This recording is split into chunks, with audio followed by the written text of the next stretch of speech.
Yeah, there we go. Awesome. Thanks so much for coming this morning, everybody. We're all giving up Saturday mornings where we could be eating cereal and watching cartoons.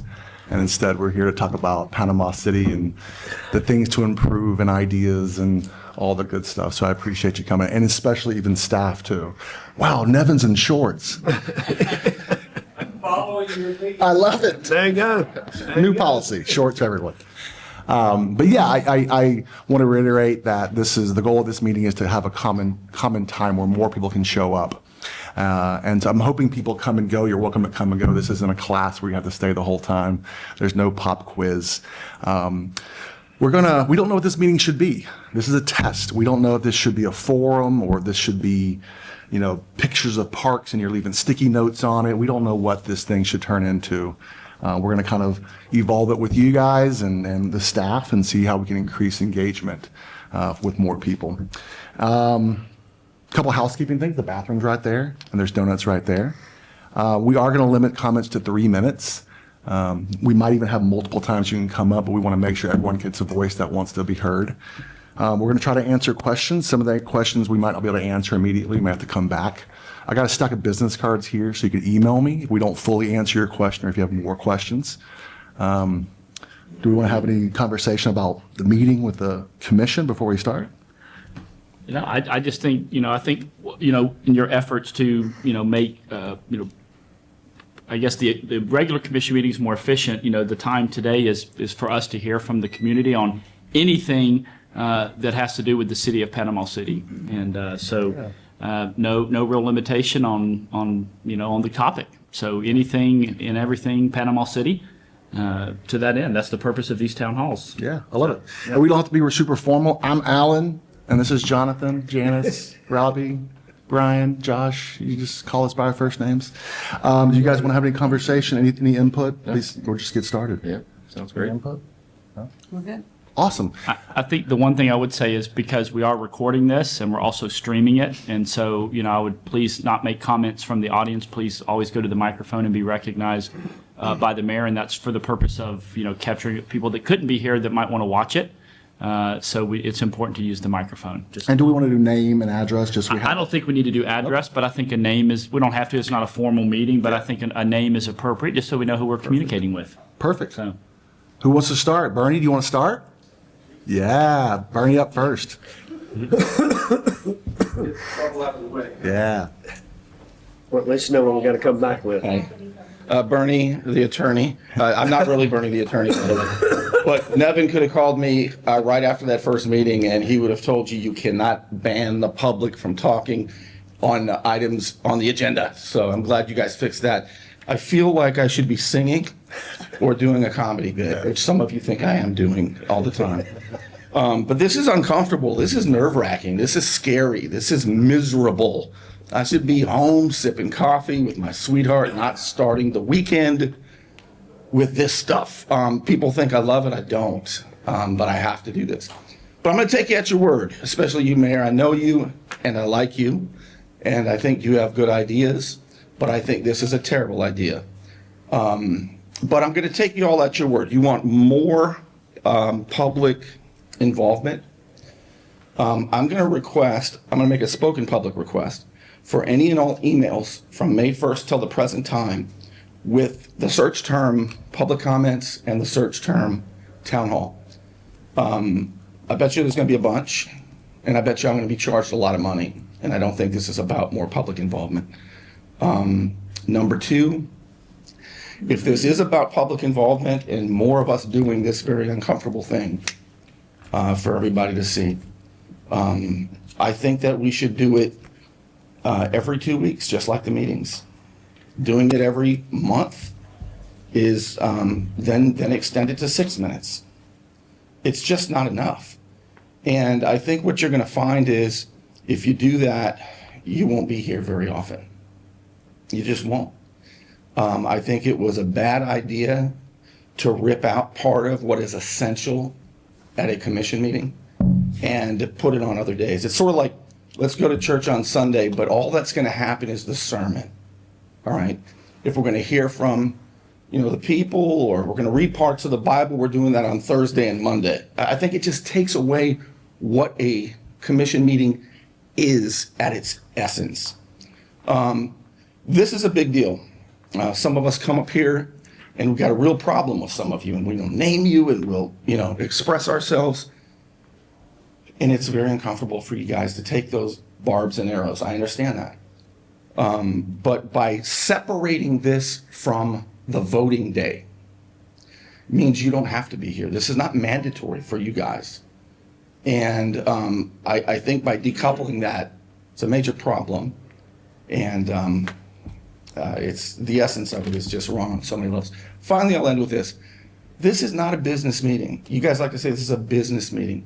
This is a government meeting. This is not your money, and it's not your items that you're selling. It's a government meeting. I think you should be more responsive rather than more directive. Thank you for letting me speak. I'm going to go back and have coffee with my sweetheart and maybe check out the farmer's market. Thank Awesome. you. Thank you so much.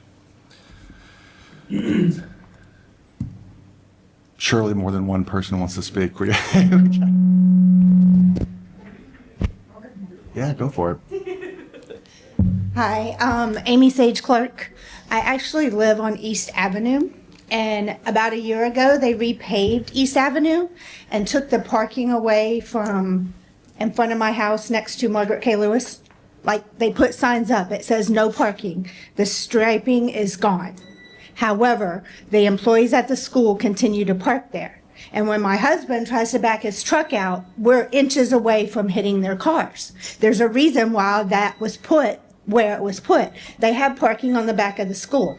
I know that one of their streets was closed for all this stuff, and that means they had to walk further to get to the door. I understand that. I have addressed some of the teachers that are parking there, and she looked me in the face and she said, when the city tells me I can't, I won't. So I have pictures, I have video, I have their tag numbers and everything, and even at summer school, all the way down between no parking sign and no parking sign, nothing but cars. They have visitor parking, they have handicap parking in front of the office, but then there's 2 signs that say no parking and they continue to park there. Gotcha.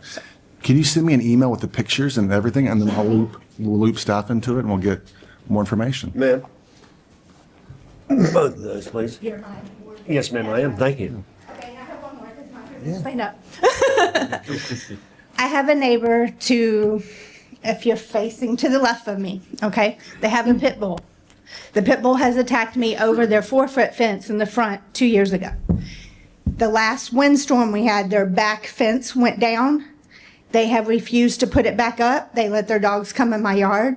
I have 2 one-pound chihuahuas and a 3-year-old grandson. And they sit on their back deck and let their dogs come into my yard, poop, pee, whatever. And I mean, it could attack me again, it could attack them. So something needs to be done about it. It's their fence, it went down, they need to put it back up. Agreed. So, That pit bull chased me down East Avenue. I know it well. Yeah, exactly. I mean, I have a scar, I had to go to the emergency room and everything, so. correct me, the dog would be animal control of the county. That is correct. That's right. And then the fence, they're not required to have a fence per our code, so we can't force someone to have a fence when they.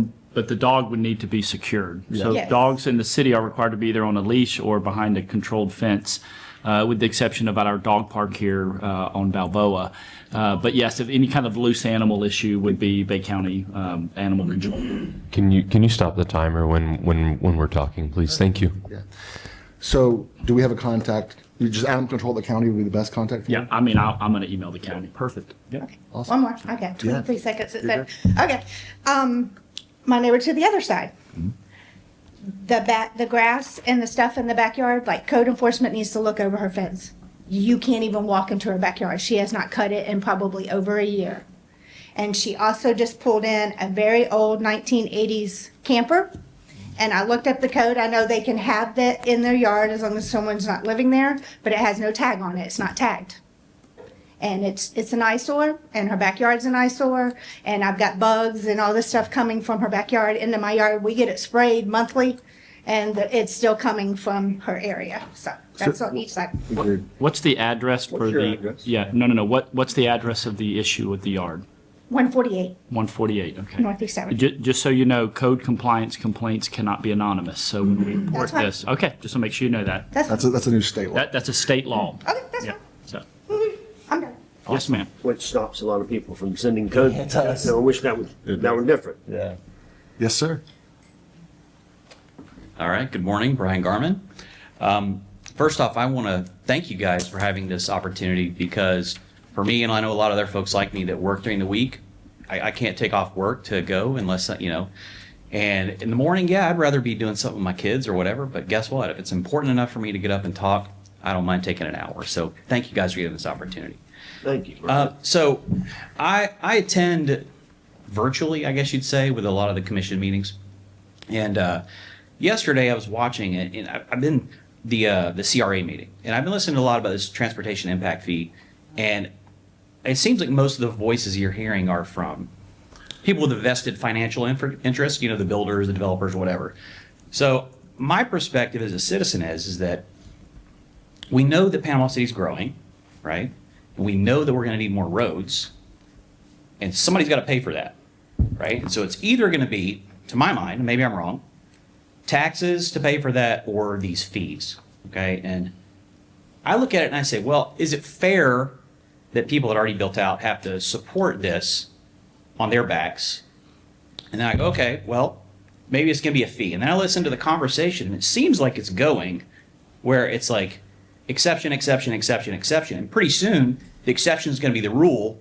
And then we're just figuring out, well, who do we give this fee to, as opposed to having exceptions truly be exceptions?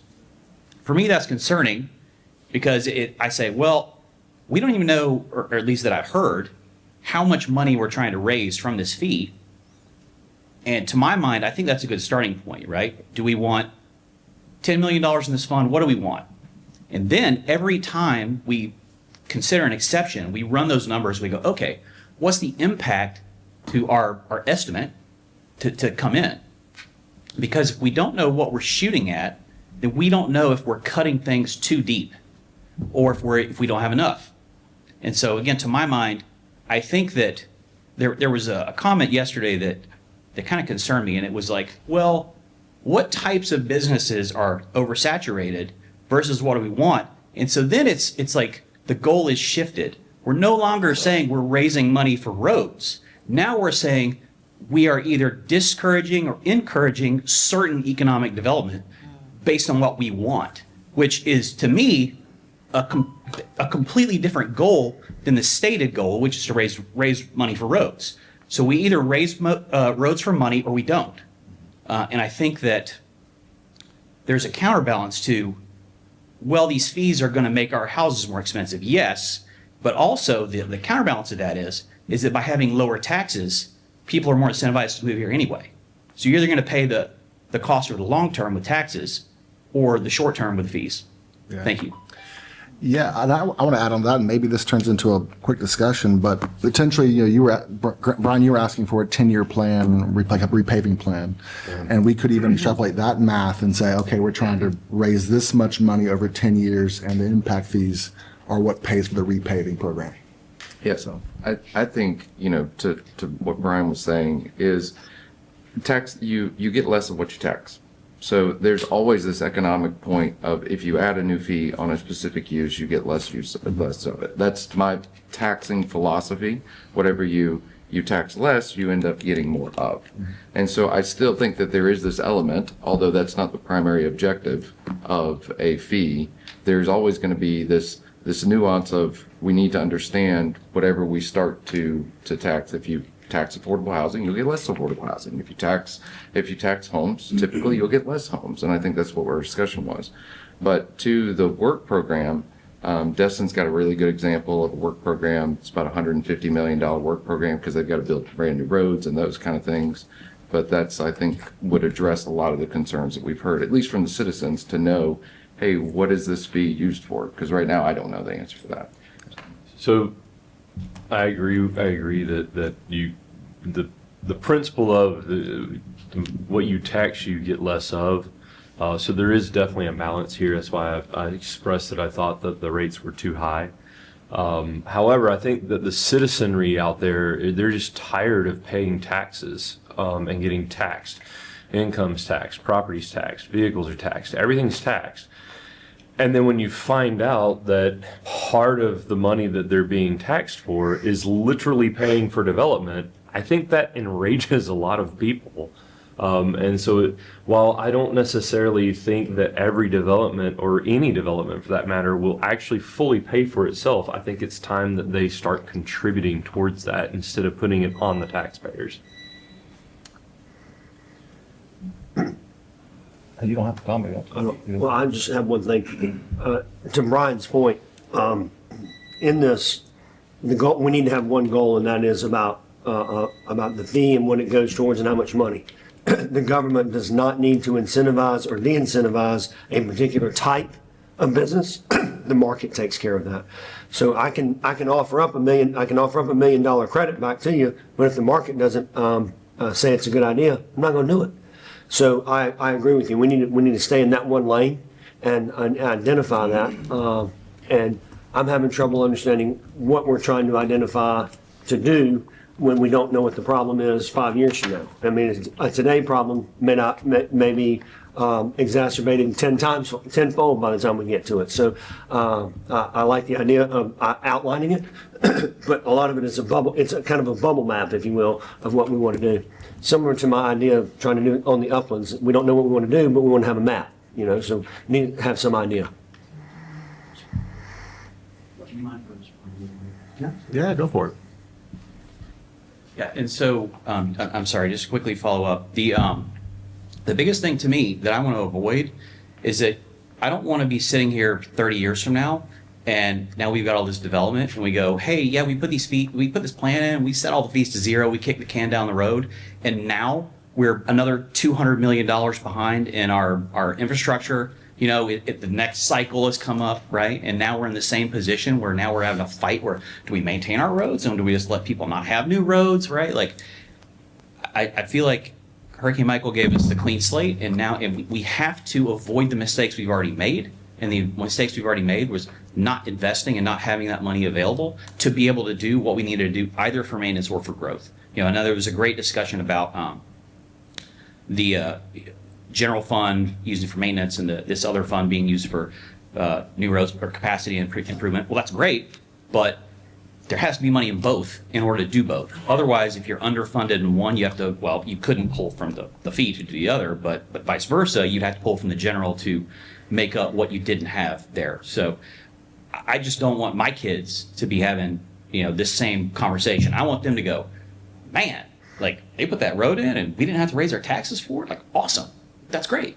Right. So anyway, that's all. Thank you. Awesome. Thank you. Mr. Kenny Bostic. Good. Thanks for coming. Well, today's my birthday. Happy birthday. And at my age, you celebrate each birthday. I grew up at 1109 Friendship. That's where I grew up. I live in the county now, but my heart's still in Panama City. And why did everybody come here? Maybe a few of y'all didn't, but most of us come here for the water. That's what everybody comes to Panama City. Well, DeSantis, our governor, came here, and how many of you went to the meeting at the Watson Bow? 1? 2? The reason he came here, it wasn't to bring people down on a pavement. It was to tell us we had 126 days of snapper season. Why does everybody come to Panama City? Go to the water. Well, let me tell you. How many of you went by Watson Bow this morning? How many trucks was there? One was pulling in. Yeah, you're wrong. I just went by Watson Bow. There was 42 trucks and trailers with boats. That's the marina, the brand new nice marina. I went by the city marina. There's 23 boats and trucks. It ain't just a boat. It's a big boat. And why are they here for snapper season? Do you know that Bay County just got a grant, Mr. Hayes, from the FWC for $673,000? Is it to put cobblestones? No. is to improve their launching. The Mexico Beach got $400,000 from the FWC to improve their bulkhead and put in more launches. Why? Because they need more area to launch because they're having so many people needing a way to get to the Gulf. Well, what does our city Molina do? He goes straight to the Gulf. Well, I've got so many things I want to talk about. But we should charge $20 just like St. Joe, Mexico Beach. If you're not a Bay County resident, you would have to pay it, have a sticker. And if you launch, you pay. Everybody else does. And I just wonder, in the past, the slips that had boats, how much did it make a month for the city of Panama City? Right now, 7 years, Mr. Hayes, we have dropped zero. Zero, because we don't have nowhere for people to park their boats. Guys, what are we doing here? We got cobblestones, and we got a marina with nothing. We got a Martin Theater that's going to have a few people, and that's it. Everybody comes to Panama City. They love our city, but they come here for the water. Open our eyes. And one other thing, if I can say it real quick, is when you come into Panama City, is there any signage, Mr. Hayes, that tells people how in the heck to get to the marina? Where does the semis go? They can't go down Harrison Avenue. Why don't we have signage? We got those big electronic signs probably sitting in the parking lot. Why don't we have them to let people know where to launch your boat? What's about it is a fine launch. I've launched my boat there. Yes, You get to wash it. Guys, we got so many good things going on. We do. And we just need to open our eyes. Yes, thank you. Do you want to touch on the truck plan for downtown, signage for that? So we're trying to reroute trucks off of Harrison Avenue with signage. We could discuss charging for boat ramps. You mentioned the county, but the reality Get is, smoked on that, but we're the only place I know of, We east, would. west, or north, that doesn't charge for it. Yeah. You can buy a brand new boat in New York City, drive it down to Panama City, Florida, and we'll put it in for free for you, because all of us are gonna pay for it. and now you said Boat a ramp. county pass, but it's really Panama City citizens that pay for those boat ramps. So I would be in favor for a Panama City resident pass. 100%. Because that's who pays for the boat ramps. So I think, I firmly believe we're not getting anything now. And I think you would have more people on board if it was the county.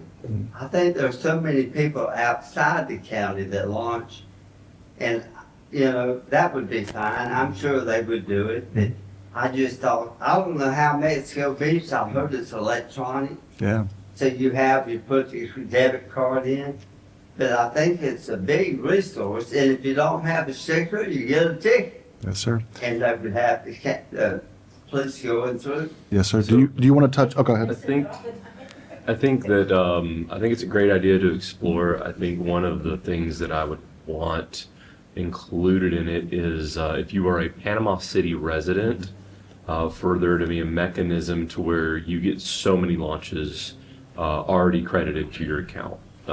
Just zero. You paid for every one of them already. That's fine. You but- shouldn't have to be in the conversation. So, sir, you don't live in Panama City, right? I live in the county. Okay, would you be willing to spend $150, $200 a year for a pass to get you through all to launch your boat all over? Let me tell you, Mr. Hughes, people drive to Mexico Beach, I get it. and that's an hour drive, so they're already putting $40.50 in gas. They would be glad. But would you be willing to pay for an annual pass so that it helps pay for the, I would think that I'm a Bay County resident and I pay enough down here in tax already, and with taxes what I buy, coming to the restaurants. But still, I would if I had to. Awesome. I really believe it's a thing. People are like $20. What is $20 anymore? Well, growing up, it was a fortune. I never in my life, till I graduated from high school, went out to eat.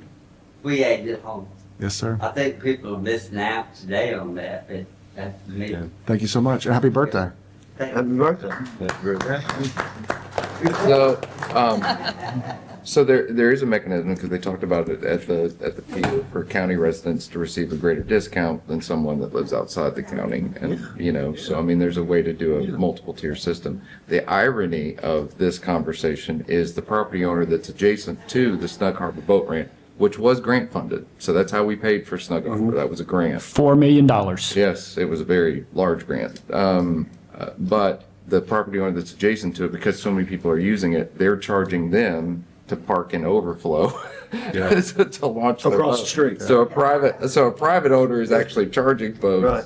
But we're giving away for free. we're giving away for free. But I think it should be a restricted fund that's for boat ramp improvements or grant matches for improving boat ramps, maintenance thereof, dredging, those kind of things and activities that we have to do. So We're only going to have about $10 million in some really nice boat ramps through Carl Gray, Snug Harbor, and downtown. And I don't know where he went. We are working on downtown. We've got all the engineering plans now. The grant missed us a little bit, so we're going to have to go back for it. But we're working on it. The boat wash is the biggest attraction too for Snug Harbor. Like know. we We need still to get haven't those got at that every. I've seen a few cars Yeah, get washed there. if you're gonna charge a little extra. Yeah. I'm a big fan of, Right. I used to go to that one. I did. I went to the paper mill one all the time. yeah. We were ever in town, we'd go all the way over there and use it. So I'm a big fan of use fees, as long as the money is constrained for the thing that we're actually, so it's because what I don't want it to be is a money grab. What I want it to be is a thing that then supports and fixes, repairs, enhances, it creates a special fund for whatever the use fee is for, so that in perpetuity, it will be taken care of, and the citizens who are actually using it, their dollars are taking care of it.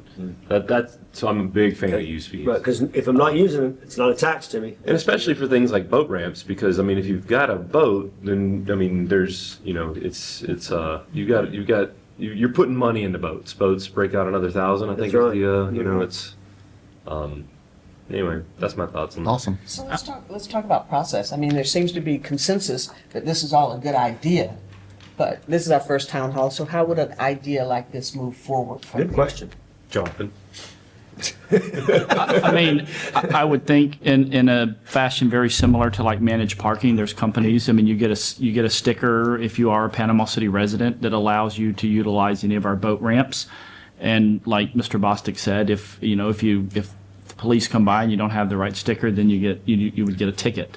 And that's I'm Talk about the really process asking of like, No, the process of yeah, getting the, it. the momentum of an gotta- idea to an ordinance. Oh, to an ordinance. Yeah, towards an idea to Before it execution. Come to the commission for us to then tell you to move forward. Because we're not voting here, so we can't Right. like So make a motion to. yeah, there's different ways, and I do kind of want to touch. He made comments about the cobblestones downtown, and just as a reminder, probably 70 to 75% of the funding for Phase 2, Area 011, 012, 02, all of that was grant funded. So it was for that specific purpose. So Also wayfinding, it doesn't make sense to put up wayfinding just yet when the road's still under construction. So once the road is completed, then wayfinding signs will go in. That's what he was talking about, where how do Yeah. you get to where. So, and I think maybe this venue might be better because I've said this probably 20 times over the last year and a half at a commission meeting. We're working on a long-term truck route into and out of downtown Panama City, which is something that every single downtown across the entire world has to deal with for deliveries. And so once the construction is done, to Commissioner Granger's point, well, we're going to work with the downtown businesses. We're going to modify intersections and striping to increase turn radiuses and identify routes into and out of so that we continue to support commerce, which is one of the critical components of a downtown community. As far as ordinances, they kind of come in a lot of different ways. I mean, staff hears a lot from whether it be downtown business owners, whether it be folks that utilize our parks, kind of like the smoking ordinance that we have before us at the next meeting. Sometimes business owners and residents will reach out through their commissioner or through the mayor, and then that will come to staff. We'll kind of look at, maybe there was already an ordinance that deals with this, and maybe the ordinance is from, 1947. and it needs to be updated, you know. scrapped and started over. Or scrapped and started over. And so there's lots of different ways, but typically you're depending on the department that would have kind of that authority, because our department heads are the subject matter experts on their respective areas. We would work with the city attorney's office and kind of move that forward based on, you know, what we perceive to be the needs of our city, kind of looking at best practices that we would see through, say, either the Florida League of Cities or that kind of thing. Can we Just think make that's what- one rule and make it easy. No, you just made it be next year before this is going to show up. Yeah, I was gonna say, can you bring it to can you have staff research this and bring it to a virtual meeting towards the end of budget season? Bring what? The idea of passes or paying for boat ramps, bring it back to us at a virtual meeting to discuss the findings by the end of the summer.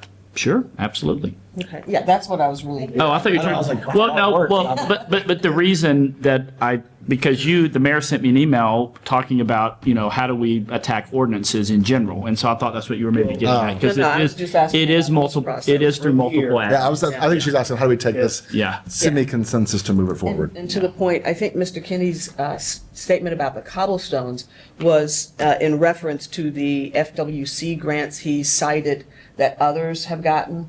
And maybe another idea coming from him is to look at if that FWC grant is, if there's a new offering of that or something like Yeah, that. I'd have to check, because I looked at the recent FWC grants, and I respectfully think he's mistaken. I think he's probably talking about they got some state appropriations, which, you know, we got about $2.5 million in this last legislative appropriation It was session. FWC. So I'd have to double check that, because I did read that list. I read that, Okay. in the news. I did I not don't know see, if I didn't see Mexico Beach on the list. We were ranked, I think, 16th or something out of the 50 or so grants. So, but we did get $2.5 million from the Florida legislative session that just concluded a couple of weeks ago. But yeah, we'll look on that and the sticker for the use at all of our marinas, honestly.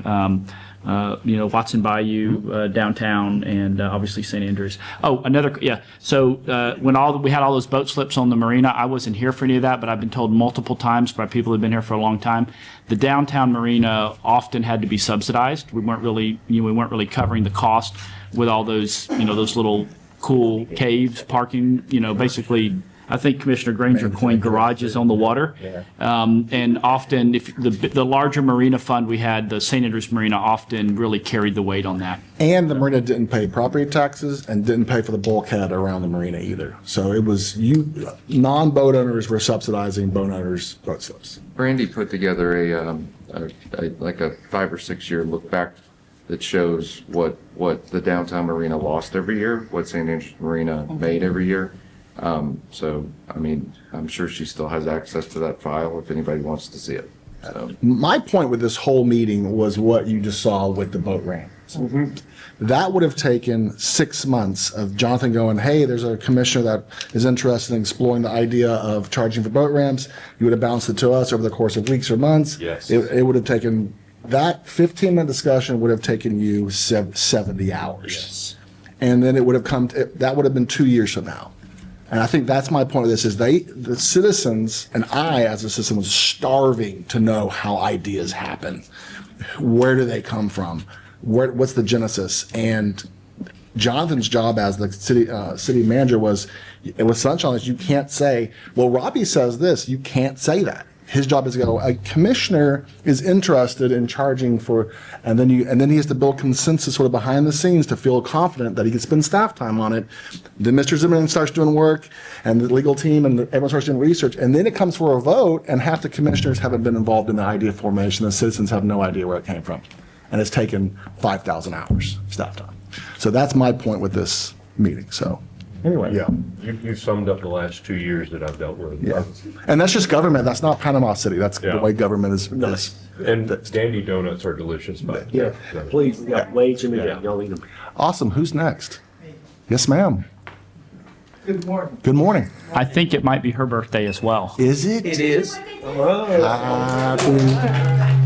Happy birthday. Thank you. 76 years. All right. To God be the glory.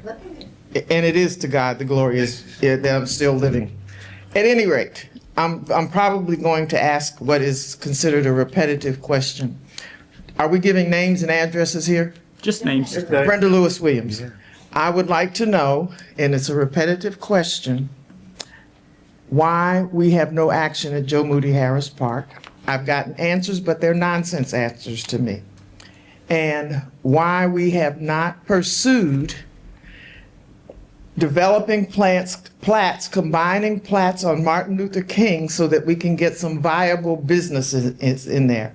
They do not have to be quote unquote black, but there needs to be some businesses. As I doodle around the city, I see Callaway, Tyndall Parkway is booming. 77 in Lynn Haven is booming. 22 in Callaway is booming.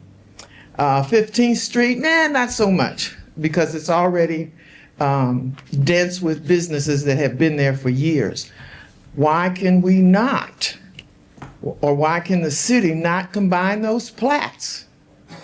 And so that there's space for parking and large enough to put a business on, Subway, whatever it may be, and make that a viable corridor. And I'm going to say this, as opposed to keeping it vacant and holding it for something that's been in the works for 30 years, i.e. a hospital corridor in a business district. So why aren't those done? And particularly, and then additionally, I've asked for this probably for the past 6 months. Why isn't Joe Moody Park, all of that brush that was cut down due to Lady Gaga, the little Crayfish. I never say that right, but the little crayfish, why has that not been picked up? Some scuttlebutt was brought to me that they were told not to, that the workers were told not to pick it up. So those are just 3 things. I came because I wanted to see what this was about today. In reality, I really don't support it. I'll be quite honest. I don't, because I believe that these things can be accomplished at the city commission meeting, given if people do their points and speak to their points instead of rambling on. But you speak of expenses. This is an additional cost to do this. I don't know what the dollar is, but it's an additional cost. Am I on 3 minutes? Yes, ma'am. Okay. You got 30 seconds. Well, this is an additional cost. Plus, it takes away people's Saturdays. I'm not really an early riser, but this is an additional cost to an already strained budget in this city. And so that's why I don't support it. Thank you. May I ask, Nevin, when she's talking about combining the plats, are you talking about like over on Roosevelt and say Washington right there? MLK, she said MLK. On MLK, okay. Yeah. Is it? Those plats are for houses. I'm talking Right, about on the business corridors. commercial side, okay. If you, really the best way to do that is to vacate the plat, right, and redo the layout and the road, the access points, rather than combine them? Would that be easier? Either way, it just takes the owners to come in and say, this is Yeah. what I want to do. Uh-huh. You can vacate them and then replat. It's called a vacation and a replat. Yeah. So if they We need to come in- repeat what he Like they said. did across from the government building on 11th Street. So Mr. Zimmerman kind of pointed to the legalities of how we do it. I think your point is, why don't we just start doing it? And I think Mr. Zimmerman touched on, either we just start going, oh, you know what, this lot should be this big, and this one should be this big, and we're gonna buy this one. Or someone comes to us with an idea of, I want to do this there, and work on the idea, or we pay for a study that says you need 4 restaurants, 1 drive-through, a dry cleaner, and then we run off. So we have willy-nilly, someone comes to us with a project, or we pay for a study that takes 6 months to figure out what we need there and how big each lot should be, and then rezone that whole area. So those are really our 3 options of how that process, not legally, but how that process moves forward with momentum. So I have a question. Is your, the plots you're talking about, are they city-owned or are they privately owned? I don't know whether they are or not, but Okay. the city has a tendency to buy properties from landowners. My point is, why can those plots not be combined? You have numerous plots on Martin Luther King that are empty. There's no activity there. Why can they not be combined where businesses can be placed there? What's different owners? It's combining. Right, so it's two owners. Combining. They Property owners? don't, so It they, could be the property owners, it depends upon how it's worked out. It could be the city if it's city-owned property. The point is not the combining of the plots so much as how to invigorate Martin Luther King Yeah. and put businesses back there. Yeah, That's the point. I'm tracking. I think what we're trying to say is that for the properties that the city owns, we absolutely can do that without asking anybody. We can just do it, right? But for the properties that are privately owned, they would have to come to us and request that because it's their property. Or we have to go to the eminent domain. And it would be something I think you're hearing that would be supported. So Well- what I would also like to add, what I would like to add to this conversation is that when you look at who owns what on the MLK corridor, there's a mixture of public and private. So it would have to have a conversation. Someone comes to us with an idea, a business owner, someone who says, I want to invest here, and this is what I'd like to see. And so what the mayor has just described is how it, to your point, to your question, why hasn't it been done? Someone hasn't come to say, this is exactly what I want to do, and how to help me do it. And in this instance, the city hasn't said, let's do a study, or CRA hasn't said, let's do a study. So that's why, to answer your why. Well, Now, then for both of those, as somebody said, let's get it done. yeah, I had an email Let's this, get it done. I had an email this week from Dr. Anthony Bryant, is Yes. trying to acquire property next to theirs. And if we own it, would love to see their plan for why they need to expand it as in another business, and I'm totally supportive of that. And so I think you hear that we're supportive of it. We just can't force property owners to do that. And then the reality is of our lots, if they're all near each other, that doesn't stop a developer. I mean, there's every one of these developments. This building is probably 3 or 4 different lots. That's a lot back there. And so it's normal in real estate to buy multiple lots to do a building that crosses multiple property lines. That's very normal. My point is, if they don't say it this way, get it done. Yeah. and so I'm going to respond to I don't know what we're getting done. That's still But gonna That's my point. Yeah. Get it Yeah. done. I'm going to respond to that by saying that the incremental, Let me finish, please. However you do it, get it done. and to that point, Go ahead. thank you. And to that point, the Incremental Development Alliance is part of getting it done because so many people don't know what to do to get it done. I've had several That's people true. talk to me from the Glenwood community who say, I own property, how do I do this? Where do I start? And so bringing that in gives that information to the general community, just as we're doing here today, having these conversations that not only address a specific issue with neighbors, but also a broad idea like charging at the boat ramps. And so this process of getting it done, that's what we're in the process of now. I hear that. Do you think you could help rally the troops on these properties you're talking about? And we all go into Glenwood and say, listen, Sitting on the board to get it done? no ma'am. Okay. No ma'am. You don't have to sit on the board. You don't have to sit on the board. We'll sit on the board and you help rally the troops. Because we can't go to them and say, here's what we're getting ready to do with your property. Exactly. But you can bring them to us and we can say, that sounds like a great idea. How can we help? Robbie, that's a start. Yes, ma'am, it Nobody is. has mentioned that before, Yeah. so that was my question. Yeah, yeah. I like that idea. Okay? Yeah. Get it done. So birthday.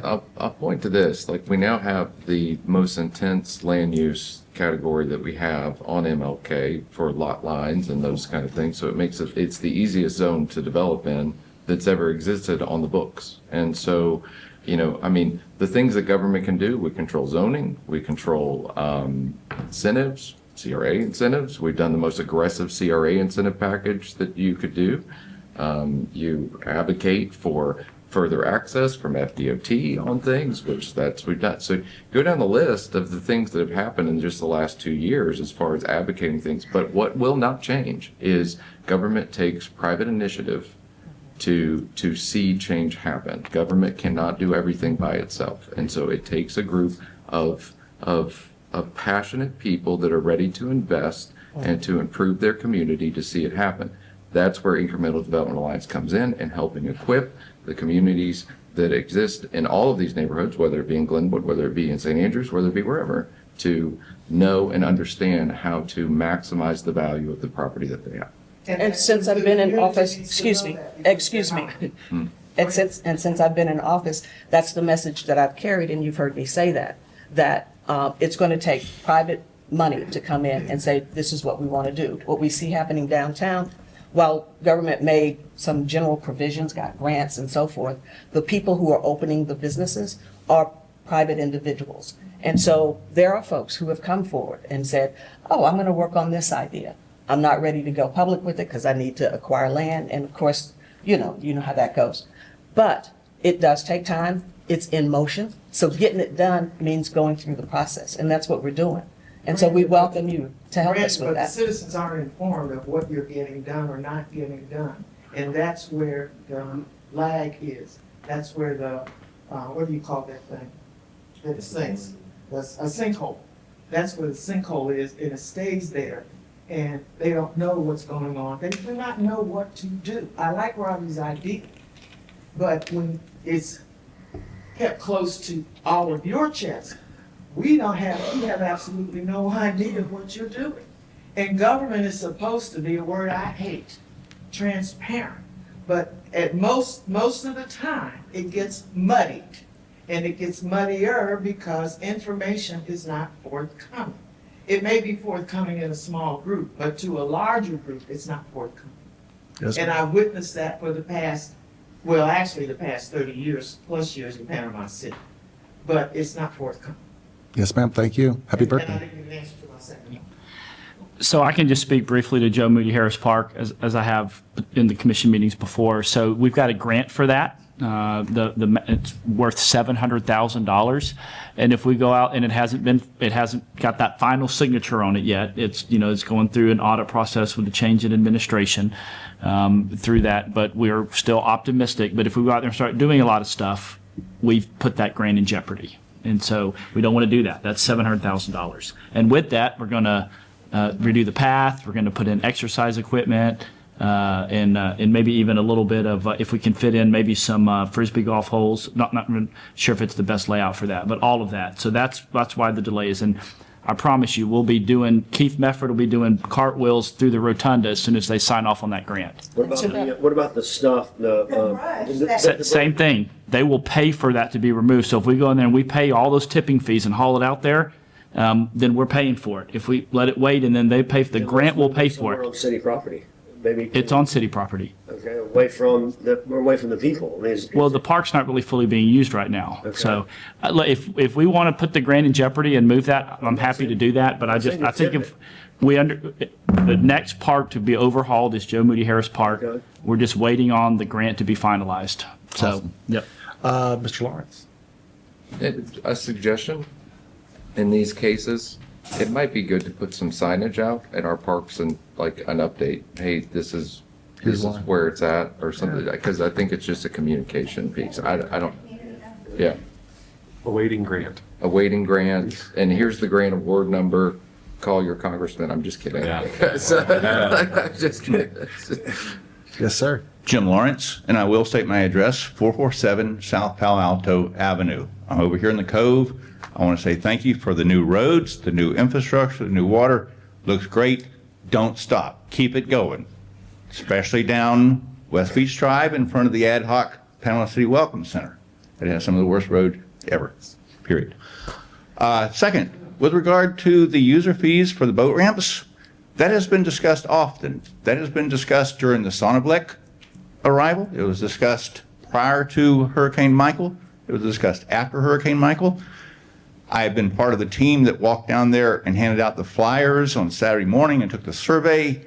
The boaters that show up with a $100,000 boat aren't going to complain about a $10 user fee to keep that ramp working. Bottom line, you're not going to get pushback from the users. So don't lose this idea. I think it's a good one. And it's a way of keeping it well maintained, explicit user fees. And lastly, I'm a longtime resident. I grew up here. I was a longtime tenant at the marina for 16 years, the city marina. I was a tenant at the St. Andrews Marina, and I've been a tenant at other marinas here in town. And I've traveled on my boat over the past 40 years, boats, plural. I can tell you, I've been to a lot of other communities that have good, nice marinas, but that's not what took me back there. It was a nice marina and a great waterfront. So as y'all are talking about the marina, please consider the impact of the waterfront and the impact of the marina on the waterfront. Go ahead, sorry. There is an awful lot of derelict property up and down Beach Drive that's been this way for years. And trust me, derelict property on the waterfront brings in derelict boaters on the water, and vice versa. Nice waterfront will bring in a nicer clientele of boats, more people to spend money, et cetera, et cetera. So I would ask, and y'all had mentioned that y'all are soliciting ideas for future charrettes. Don't just look at the marina development. Look at the impact along the waterfront. And I think I've written to both Commissioner Hughes and the mayor, what is the overall plan for incentivizing the owners of these derelict properties up and down the waterfront to do something? And I'm a big believer in market solutions, but the role of government is to incentivize and steer the market solutions. And government incentives can be viewed as a big book of motivational ideas, bounded on one end by a carrot and the other end by a stick. So there are grants to make it happen. There's also code enforcement, which all have been very productive in doing some things, but that kind of gets lost in the mix. So I would offer this as an idea for the next charrette, the whole waterfront, not just the marinas. Thank you very much. Yes, sir. Thank you. So, sir, if I may, Yes. when you say that the waterfronts that brought you back, the ones that you enjoy going to, right? Can you expound on that a little bit? Oh, absolutely. May I step back? Absolutely. Yeah, sure. The marinas was a place that I tied up my boat and took on fuel. But I went into the community for a restaurant, the history, just the walkability, things like that. That's the sort of thing that the boaters are coming here and looking for. And again, as a tenant to the marina, every year I saw the loopers, the folks that come through the loop, they'd pull into Panama City, they'd say, where can I go get a great meal, a great seafood meal? Where can I go for marine supplies? Where's the cool park to go to?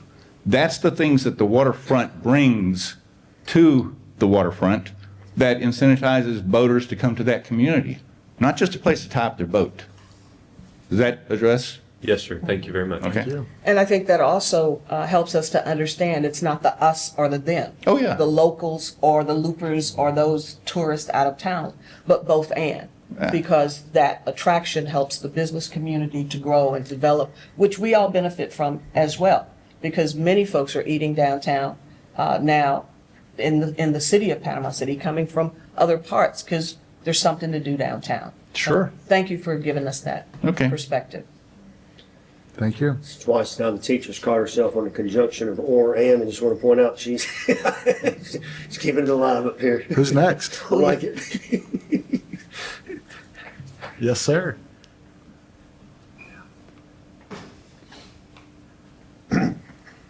Jonathan needed more coffee to survive. I'm not allowed to have But, yeah, but Robbie I'm did not not allowed to have my sugar another. downs Right.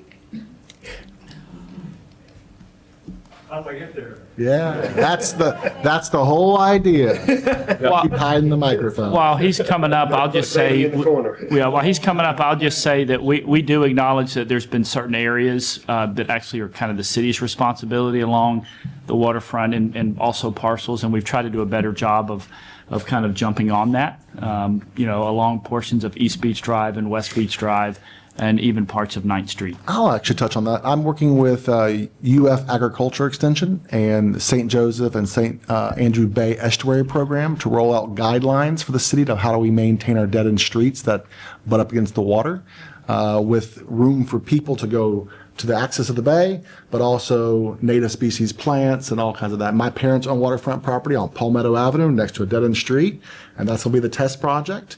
There's even suggestions for homeowners of where to get native plants and how to make your properties that up adjacent to the bay even more beautiful. So that should be rolling out. A draft of that should be hitting late August, and I'm hoping we can just roll it out in the fall. Yes, sir. Good morning. Good morning. It's not my birthday. if I can speak anyway.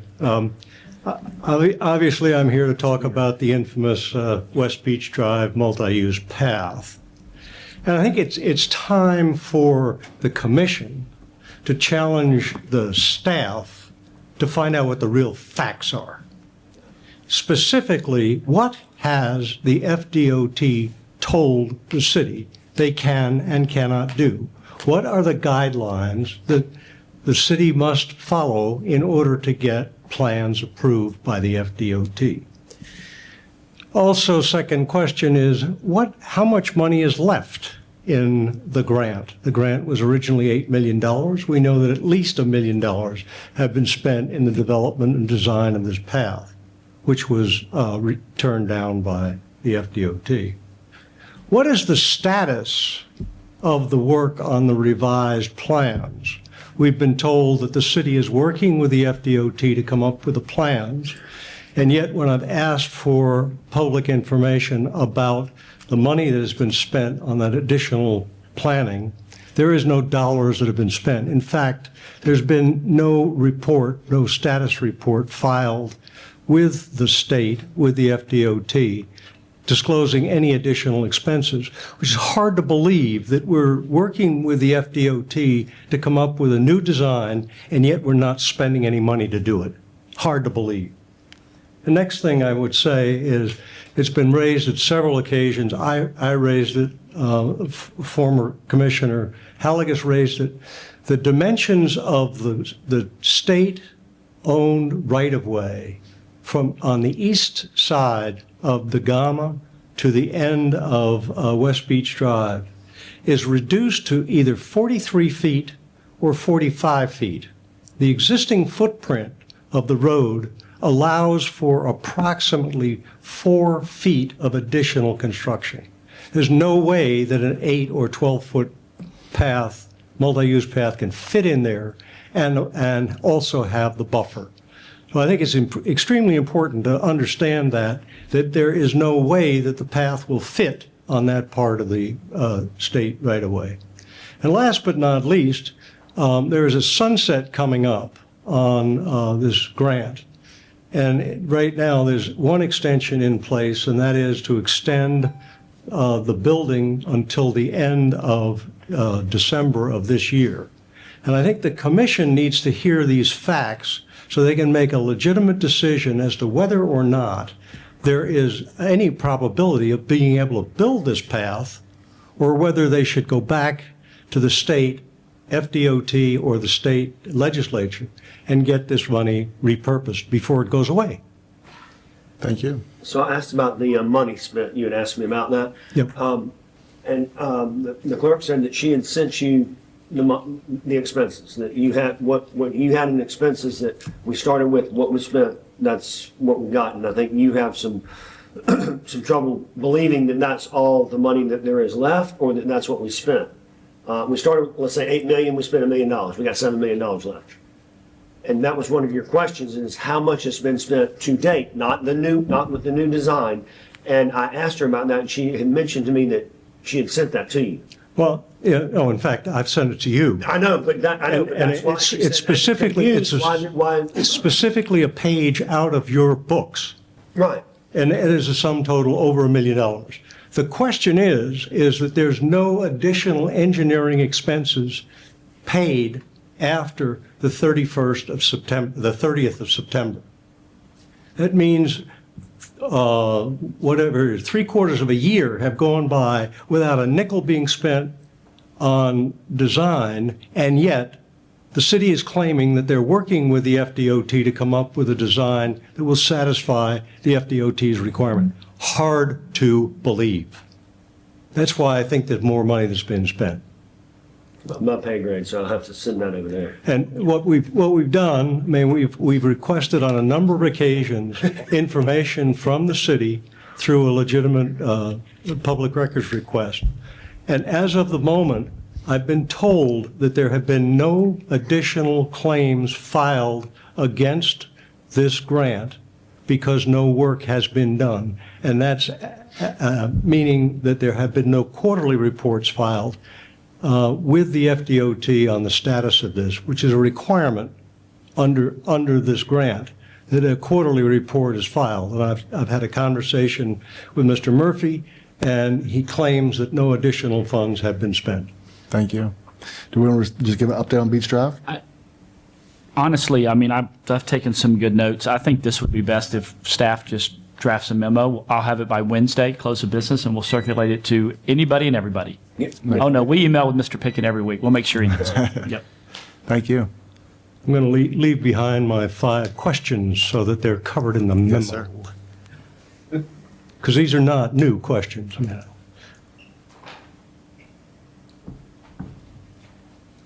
Thank you, Mr. Pickett. Thank you. There's 6 copies if you need. Yes, sir. Striped shirt that matches the flag perfectly. So something that kind of adjacent to what he brought up was we have a bunch of projects going on, not just Beach Drive, right? We have we took out a $150 million loan to kind of cash flow a lot of these projects. But one of the things that I think I would like to see, I don't know if y'all would like to see it as well, but I'm bringing it up to see if y'all would, is I would like to see what projects that we have and then the status of each project and whether or not the contractors for those projects have invoiced us. Because one of the things, and this might be the situation here, is that contractors will perform work and then not invoice us. They will eventually invoice us, right? That will eventually drop, but for some strange reason, and to me, I don't understand it, because I would want to invoice as quickly as possible so that I get the money back, right? Because you, as a contractor, you expend time, money, and energy on something. You want to get reimbursed for that as quickly as possible, I would think. But for some reason, in some of these projects, there hasn't been a money expenditure, and we can't just force the money on the contractor. The contractor has to invoice us, and then it has to go through a review process with the staff to make sure that it meets the grant or the, whatever the particulars for that money spend, contract and all this good stuff before it's authorized to be spent. But when you're looking at it from just a money perspective, there's contract, and then there's a giant gap, and then an invoice. And I think what I would like to see is just kind of a regular update on all of the projects that have been bidded out, the projects that haven't been bidded out, and then the ones that have been bidded out, what percentage of completion are we at? Kind of like a Gantt chart on every single project is really what I'd like to see. Yeah. So I want to add to that. You got into the accounting, which some people find that very personal. I think so many times, I mean, every day. What about this park? What about this road? And I'm like, I don't know. Let me talk to Jonathan. Yeah. And so one of the requests I've had for Jonathan is there's a product called Loom. It's loom.com. There's 1,000 products that record your screen. And I said, I want a per ward update of just infrastructure projects. And it's just Jonathan talking, rattling off, hey, here. And I think underneath that ward could be the parks. And for me, it's even like the Joe Moody update. It should say, Joe Moody, we've got the grant. Here's a link to it. We're waiting status. We're waiting on this thing. And that way I don't have to say, hey, Jonathan, and you have to remember all these things. I don't know how Jonathan remembers all this stuff. Yeah. He's like Rain Man. He remembers everything, every pothole, every park. And I don't know how he does it, but I'd like to say. Pontus never crash. Yeah, I don't think he sleeps. And so I'd like to say, oh, that park that you're talking about, here it is on the website.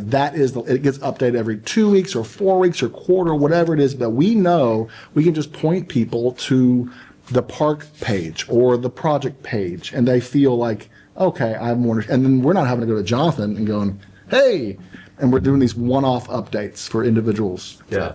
Hey, Jonathan, in that memo, I'd also like you to include any accidents or anything else like that that's been happening in the interim. Because, Beach Drive is a huge safety component. It is a quality of life component, but there's a huge safety component. And, unfortunately, when I was leaving the fireworks on 4th of July, I witnessed an accident then. And I know we've had one just in this past week. There's been others. And so I think that should be included in the memo. To keep the focus on why we're doing this project in the first place. Because it's not just because, hey, look, we just want to do a project. There's good, solid evidence and reason for improving our community and making it safer for people to walk and enjoy. Could I just comment on the accounting? I'm a business owner, And I can tell you that by not booking an accounts payable is not only illegal as far as keeping the books, but to not book them leads you down the path of this unwanted surprise at some point in time. And I think all the taxpayers need to know if there is some unfunded liability that's gone into this project that hasn't been declared and yet is going to rear its ugly head at some point in the future, and it's going to be a budget blow. You need to know now. I don't think that's what he was suggesting at all. No. So What I heard, Right. I'm sorry, but what I heard was we don't always get invoices from our vendors on a timely basis. So from an accounting perspective, because I agree with you, in a business, you would say, I owe money, so therefore accounts payable. But the government standard is not that. The government standard is to encumber the money that you're going to spend. No, that's why the government's so much in debt. Yes, and so surprise. And so this makes it difficult sometimes to sit up here and try to explain things, especially to business owners, because you're so used to accounting practices that are in some ways that are the same, but in other ways are completely different than how the government has to do it. And this is one of those things where we encumber the money. We know how much money the contractor is going to invoice us for. So we encumber that money, but it doesn't drop into accounts payable until they invoice us. And so that's one of the major differences. But he's not being specific to this project. That's all projects. I know. All projects. You're not hiding money from it. Sorry. Yeah.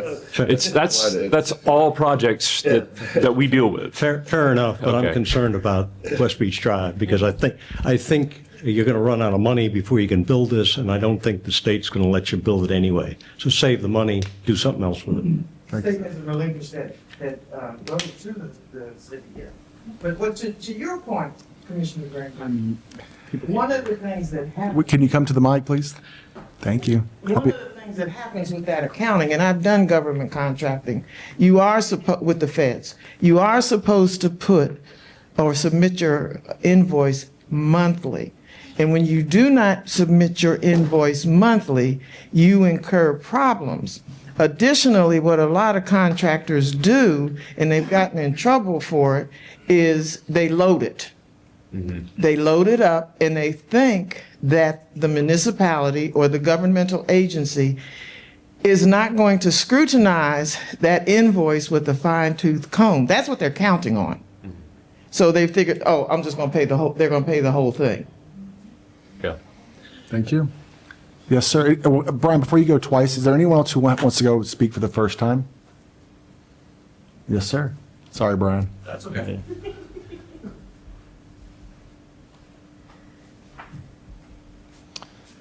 Derek Thomas. The stuff you're talking about earlier with the marinas, I know when you're adding up all these numbers and you're presenting them to the public, you've left out where we all started. Before the Sonnenblick project, the city took out $2 million, ripped out the parking lots, and replaced the date palms with Mexican fan palms. And then the next year, I mean, even in the same year, they spent money looking at moving a boat ramp from downtown. So the marina was actually making money, but it had to still pay off that $2 million in debt. Then they tried to sell it for $1 for a 75-year lease. That didn't work. And then they decided to give it to the Sonnenblick Corporation. And after after Hurricane Michael, they put on a charrette. 156 people showed up from the city. At the time, it was over like 34,000 people. And they set up at the end 7 tables with 6 or 7 people from the community and 10 employees from St. Joe. And all 10 people, including the person at my table who's only been here for a couple of weeks, didn't know the way around town, all said the same thing: we should give the marina to them. And we saw what happened. They're only paying $3.96 per year back to the city for the restaurant. And the restaurant has to make $650,000 before they pay anything. And now we're putting in a new gas pump when we've already got a gas pump, that we're taking money away from the city that could run that. And we've already spent, it was $125,000 to put the little shed there and replaced the pump. And now you're taking all that money away. And even this building, I mean, this was supposed to be turned into a city hall, and it's very dysfunctional, but the abandoned hotel with the plywood covered windows that had plywood over the windows since I moved here, they wanted to turn that into a parking garage.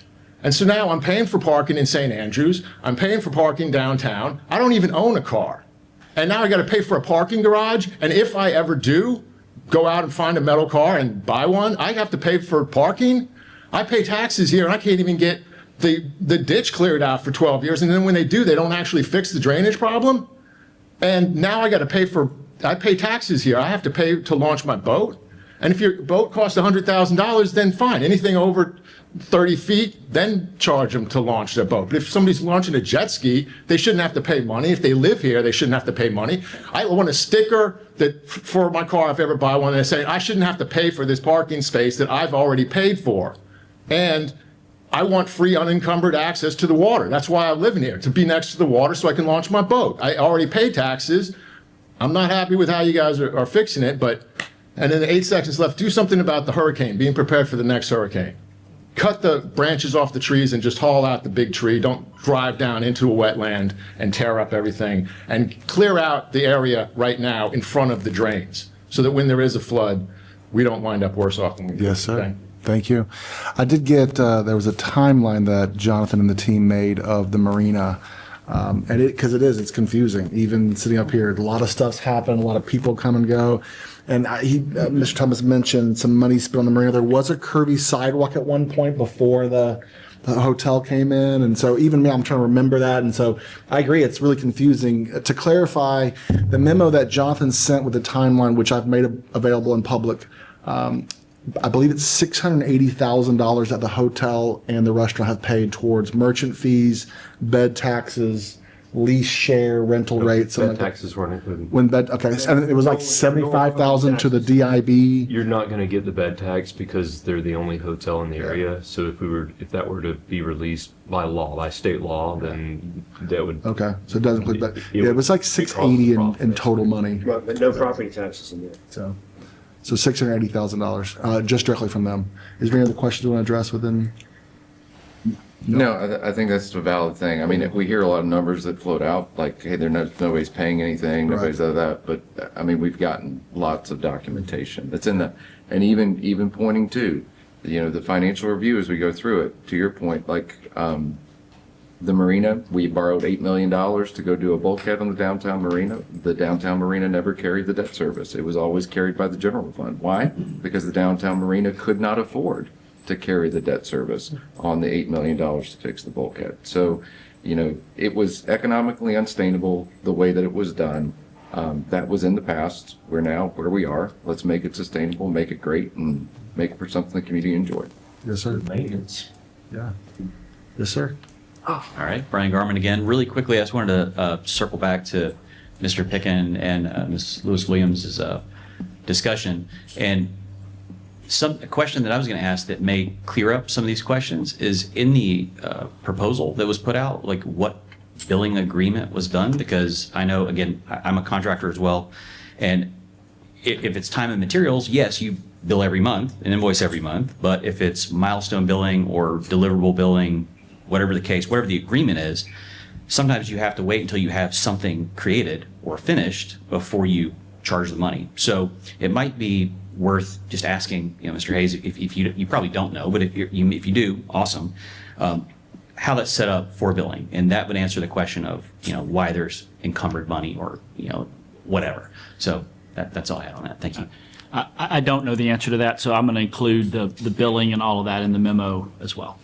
Just to follow up on that point, the last thing I've seen is a commitment that says we can build a path for $8 million.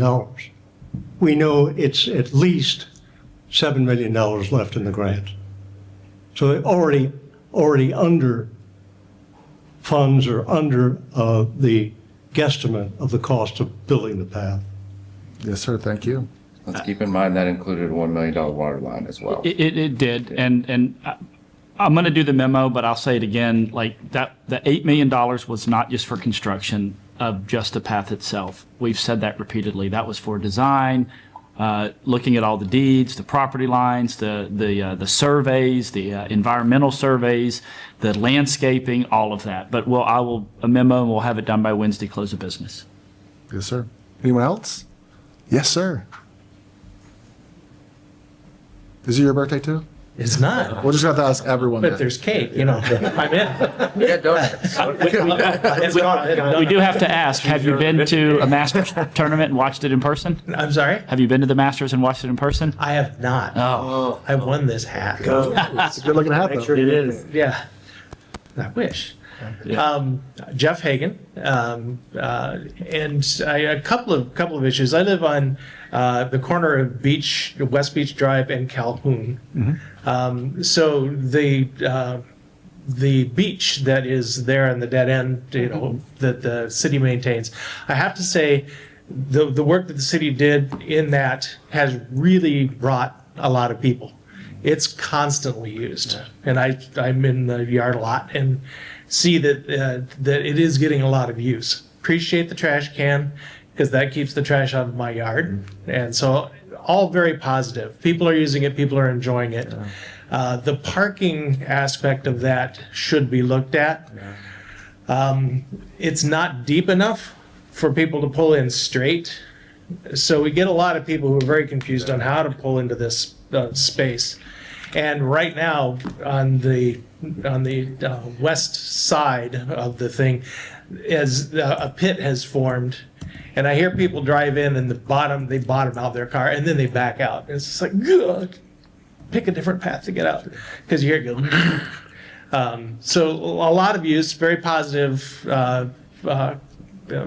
use of that space constantly over the course of the day. It's just a constant flow of people, which is a good thing. But I'd hate to burden you guys with that, but the big pit is an issue. Yep. But if even the posts could be moved in maybe a couple feet, because as people pull straight in, you get a lot of big trucks come down there, hang out into the street. Right. So they don't like to pull in straight. Sparkle Beach, as it's known in the community. Sparkle Beach. Sparkle Beach, is that what we call it? That's what some of your neighbors have called it. Okay. Is that because they're sparking when they're bottoming out? I think it was more along the lines of the sunset reflection of the water. Oh, but yeah. I think staff will just stick with Calhoun Park and not necessarily Sparkle Beach. But we'll look at that. I'll look into I understand your concern, Mr. Hagan, with the depth of those bollards. So we'll look at that. And I can even maybe talk with our Public Works team and Parks and Rec, and maybe we can even look at maybe doing like some, just on the parking portion itself, like maybe an asphalt pad, and then stripe it clearly to delineate parking. That would be nice. I'll just say I have many, many dear family and friends who I love with every fiber of my being that really struggle to park. So I think maybe putting some lines there might make it a little bit easier as It well. would at least give them an indication of what to Yes, expect. exactly. Yeah. Rather than what my dad calls random access parking. Yeah, it's not causing me any headache. Yeah. It's just like kind of painful to watch Yeah. sometimes. The other issue that for me to talk about is the blocking of West Beach Drive there at the condos. I will say, I have seen a complete drop off of particularly Cut through? cut through of utility trucks or worker trucks. A lot of work vans and things used to just come shooting through there. They don't, and this is anything but statistical study. But my casual observation of being in the yard, I used to see police come by several times throughout the day, and I haven't seen a patrol car go by there since that has been blocked. I haven't seen any crime, but it's just just that presence was was nice to see. Okay, yeah, they're going by. Appreciate that. Have not seen that. I was a little surprised to read in the notes that this was being implemented, and we were all in favor of it when I had not been asked about it. And I do have some objections, but I really wasn't consulted in the process as a homeowner along that street. So that was a bit of a surprise to me. That I read about it when it was being implemented in the notes and thought, whoa, how did I miss that? So I'm a little puzzled how that all kind of happened without me I know noticing. Jonathan and I didn't go door to door, but the residents, I mean, they communicated, they contacted every single one of you guys, so I'm sorry. It's like. It was a couple of your neighbors and then some folks from the condos knocked on all There's 11 only or like 12. 8 of you guys. So Yeah. It's a I mean, short street, yeah. It's not a like- whole lot of us, but I didn't talk to anybody about it. So they may have knocked on the door when we weren't home. I will say it's a year test. That's Yep. what we put it Yep. in. So we're- so if as we go through this, if there's negative feedback to kind of absorb or things Yeah. like that, we can. Right now, the issue I would have is that, and I'll be honest, I'm not standing out there watching for police to drive by, but it's just kind of a casual observation that.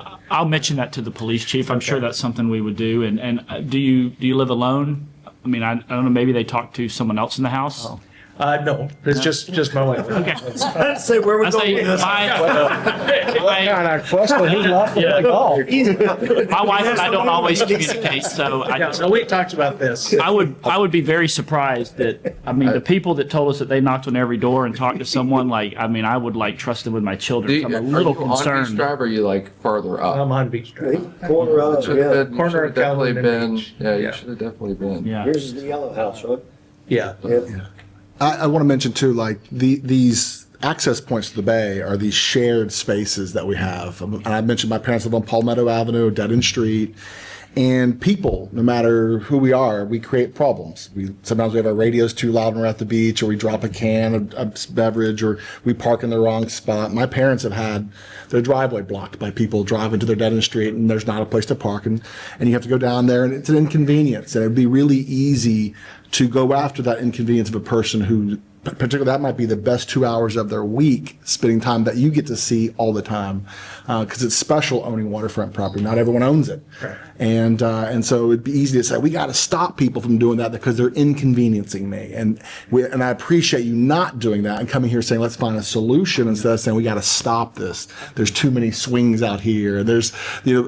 So I really appreciate the attitude of collaboration instead of saying we got to get the people out of here because it's a shared space. Judging by the license plates Yeah. of the cars that go in there, a lot of out-of-state folks Really? spend their day at the beach Yeah. right there, which seems very odd to me, but. If I had to guess, it's probably Airbnb clientele. It 'cause very a well lot could of be, very well could be a lot of them down there. Yeah, but there's some education. You may have noticed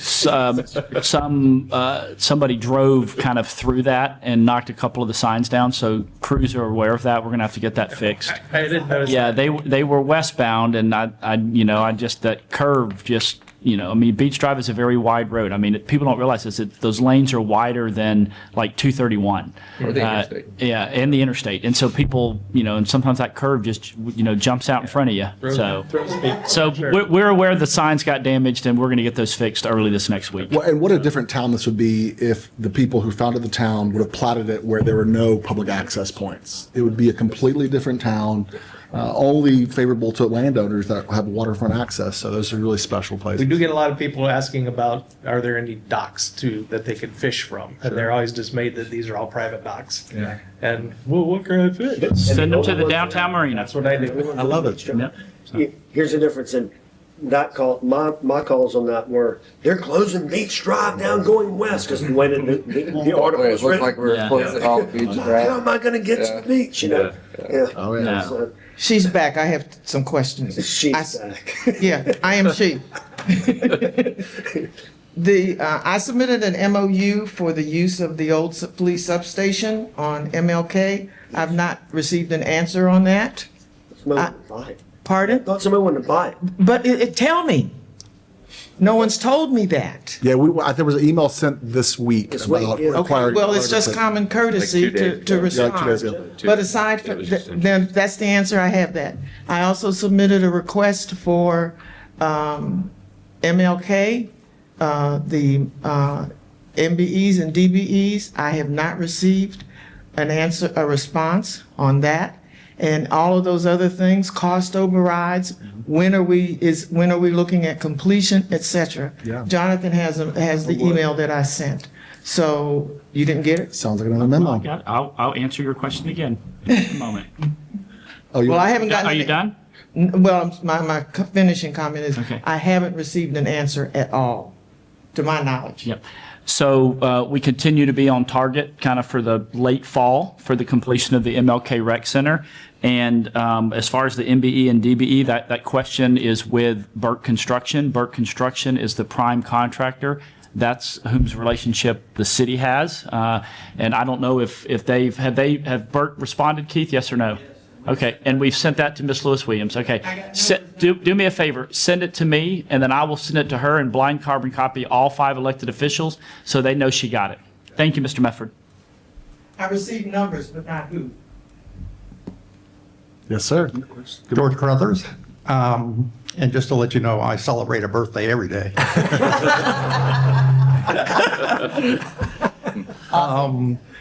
One comment, and that is while you find your way between what you consider modern technology, Zoom, Facebook, email, etc., I want to remind you to find that happy balance because you all ran by wanting to go in front of the public. And then when you get elected, you want to go behind a Zoom call or something of that nature. So to continue these activities as well as the public comments at the commission meeting, I think would be appropriate to continue. My issue is water billing or non-billing. I've kind of, from a number of discussions, found out that there are not 100 people that are getting estimated water billings. There are hundreds of people that are in that category.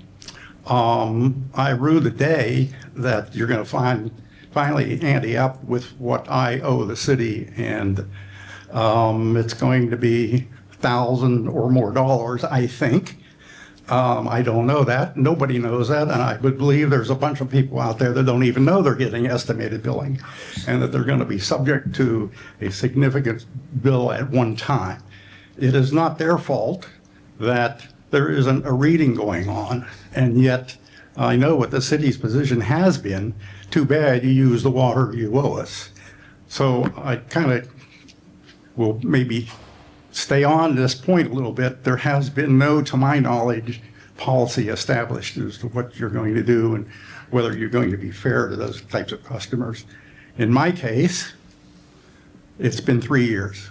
That's really ridiculous. Now we've got a construction project going on the road that services water, and I don't know that I will see anything for the next year and a half. But I'm not alone in that particular category. I'm just kind of bringing this issue up as I don't know whether to set monies aside or what to do on the situation. And when you hit somebody else up that doesn't even know that they got a whopping bill coming, I think that's pretty unfair. So thank you. Mr. Carruthers, can I ask you a question? Based on what you've said, are you saying that you have been estimated for over 3 years? Since April 2022. Okay, and they haven't. So initially I was getting bills, and for 4 or 5 months I was getting the same bill. So I came in and I said, "What's going on here?" And they said, "Oh, your reading mechanism is bad. You're due to have replacement." I said, "Okay." Those bills did not indicate estimated. They just happened to be same price. Okay. A number of different months later, for some period, I said, I'm still getting. Where does it stand with regard to getting? You're in line to get a new system. Now the city has, I guess, gone with another type of reading system, as I understand, and that's being put in place. So I would assume that anybody that is getting estimated billings or you're not being able to read their water consumption is going to go with a new system. I don't know where that stands, how long that's going to take, and then I don't know whether I answered your question, but that.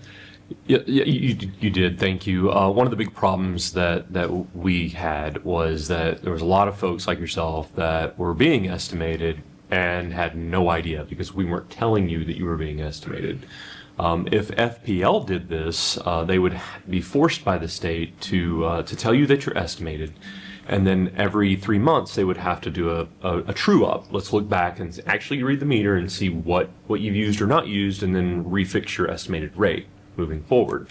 The city is not under that law. But I don't think that means that we shouldn't do it. So what we now do is you should see your bill coming in. It should say estimated on your actual bill. So that's step one. Hey, you're being estimated, right? And that wasn't happening. And so then all of a sudden you have folks who especially, and this happened in Sweet Bay quite a bit because we didn't have meters we didn't have the MXUs, which is the antenna that allows us to just read it remotely. So we didn't have them. So we couldn't give them to the folks that were buying new houses in Sweet Bay. And so 2 years later, thousands of dollars of water bills we're getting when the MXU gets installed, and people are, what is going on? So yeah, you're right. If you've been estimated this entire time without a true up, and it sounds like you might have had one or two, then it can be a huge surprise. And I don't think that's right.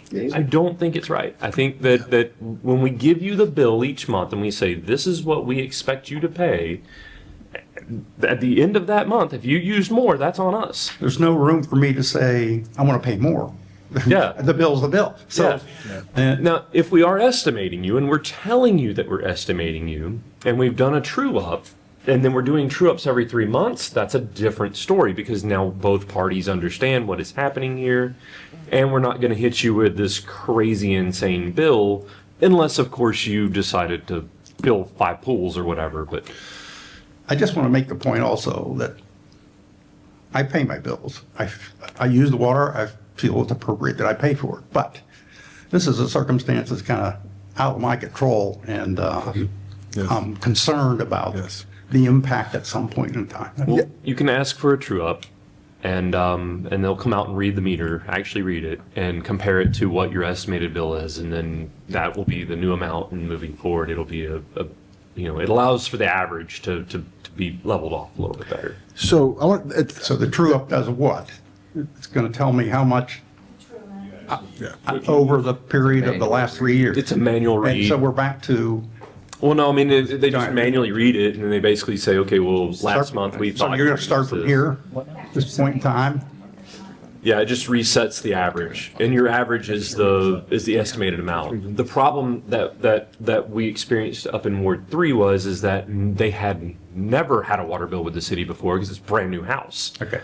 And so the amount they were being billed every month was like $38 because that's, or $35, whatever the minimum amount is in order to even have a water account. And then they were actively using water. So they would have incurred normally $150 to $200 bills each month in their water service, and they weren't.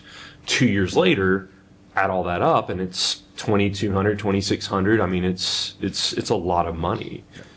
Fortunately, if you've been in your house for a long time, then you should have a pretty steady pattern of water usage, and so you shouldn't be seeing a $2,000 bill at the end of it. You shouldn't, but obviously I don't know. But if you ask for them to come do a manual read, it will reset your estimated each month. My point is that if your water bill is $150 a month and you get a manual read and all of a sudden you have to pay $700, you shouldn't have to pay that. That's my point.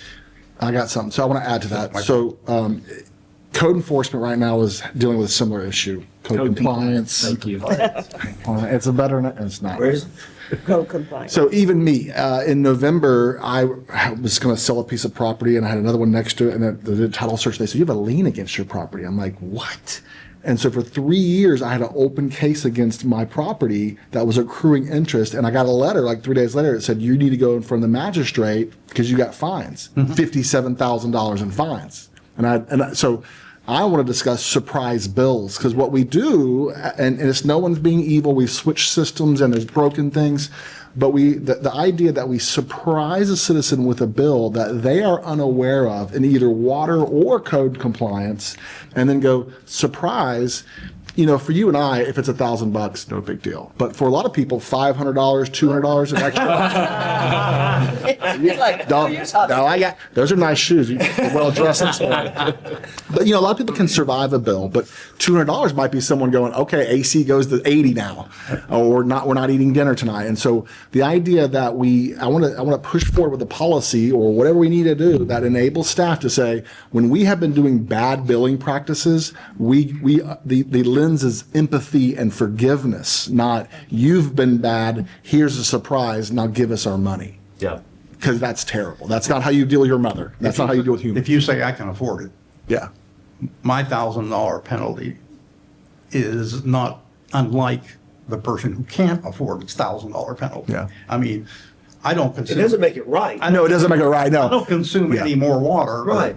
Sure. No, my point is some people, Somebody else. $200 is they don't have grocery It's not money. gonna be $200. Yeah. Mine has done that. Mine Yeah. was literally within $20 a year every month since I've had the house in 2015. The past 3 months, we haven't used more water than we ever have. For the past 3 months, my water bill has been more than my power bill. Sure. Yeah. More than my power bill, and I do not turn my AC off 24/7, 365. And then this past one, it was $15. Tell me why. Yeah, Why similar. was it 286, 312, 356, and then 15? You're saying I didn't use any water for that month? That's not right. That makes sense. So I would say send us those bills so we can investigate them. And then I want to, up here, you know, we take the blame for things that I don't even know what the billing system looks like. Yeah. All right. And so what I want to know is that staff has identified problems and there's a path to fixing them. Otherwise, we stand in front of our people that vote for us and go, I hope staff's working on. I hope there's a thing going on. I hope we're on a path. So is what you're telling me city's policy, or just your opinion as to what the policy ought to be? It's my opinion, and I'm hoping that others agree with me. I think they do, but I hope we can find a path forward to have a policy that addresses this issue. I think internally we have some issues as well, mainly that the water department. We don't have a water department, right? Like we don't have a water department. But we probably should, because everybody thinks that we do. And so we need to align what we actually do with the expectations of our citizens. And in doing so, what I would suggest is that we take the billing part of and the customer service part, and we move that over to Jonathan's area of responsibility. Currently, it's under the clerks, and I'm not disparaging the clerk by any means. It's just the clerk has this one standoff area and then he has all the rest of it to include other things where they take in money elsewhere. And so the idea is that make the clerk just be the cashier on all that, and then just move the customer service piece of it underneath Jonathan. And then because you have, you know, one person in charge of how that gets done, because he has all the outside, The operation. meters, dirt, you know, folks that are digging into the dirt to install the thing, and you know, working on the towers to read the meters, all that stuff. He has all of that. But when it comes time for customer service, that's completely decoupled from what's happening in the field. And I think it'd be better if it was moved. What is a realistic time frame where I think we can agree that the billing's broken and we need to improve it? What's a realistic feedback loop that you can come back with solutions that we can say, A, B, C, I like B, or who wants to run? This is a good example, because like I want to find out where this is breaking down, because this is the third time we've had this conversation. It's the third time I've brought this same policy up, so I'm confused at how it's not getting to the agenda. My assumption was that there wasn't consensus between us to address it. But 23rd, you guys should have all gotten a copy of the temporary forgiveness policy. Recognizes that the system is experiencing digital malfunctions, software has delayed billings, and unnoticed estimated billings. Exactly Mr. Carruthers' issue. Policy. City will not pursue retroactive billing for underreported water usage due to meter or system errors. In the event of estimated usage, billing discrepancies, or meter error, the customer may request credit to their account from the utility customer service. This is now the third time that we have discussed this. So like, I guess this is just like some type of breakdown in our process, because it is literally just adopting. Now, I went further to say, hey, the estimated billing should be properly noticed, which the first time we discussed this, they were not, that apparently they are now. City manager will provide a monthly update on the MXU systems until we've got them fully replaced. So can we get this on the 22nd? Yeah, because I'm like, it's just constantly going, Yeah. and I guess I'm missing something, because I'm like, literally, I just went, I've written the policy now twice. Like, I don't understand. So, yeah, so I would. You're right again. Yeah, so If we want to change it, I will, but. No. So, the expectation based on conversations, was that this would be a part of kind of some of the budget process and the organizational structure as we move forward. So, that would be at the end of this month. However, if you would like us to put something on the agenda to pull from, one of the three appointees over to one of the other appointees, which I think that's kind of what you're suggesting, pulling something from the clerk that reports to the commission. No, all I'm suggesting at this point in time is that Mr. Carruthers' issue should not be back-billed for something he had no knowledge of. Right. Nor any way to control on a piece of equipment that is the city's responsibility to maintain. It has nothing to do with the property owner's ability to maintain. It's not in their responsibility or their purview. There's no reason for the city to back bill in a 100% city-owned piece of equipment failure.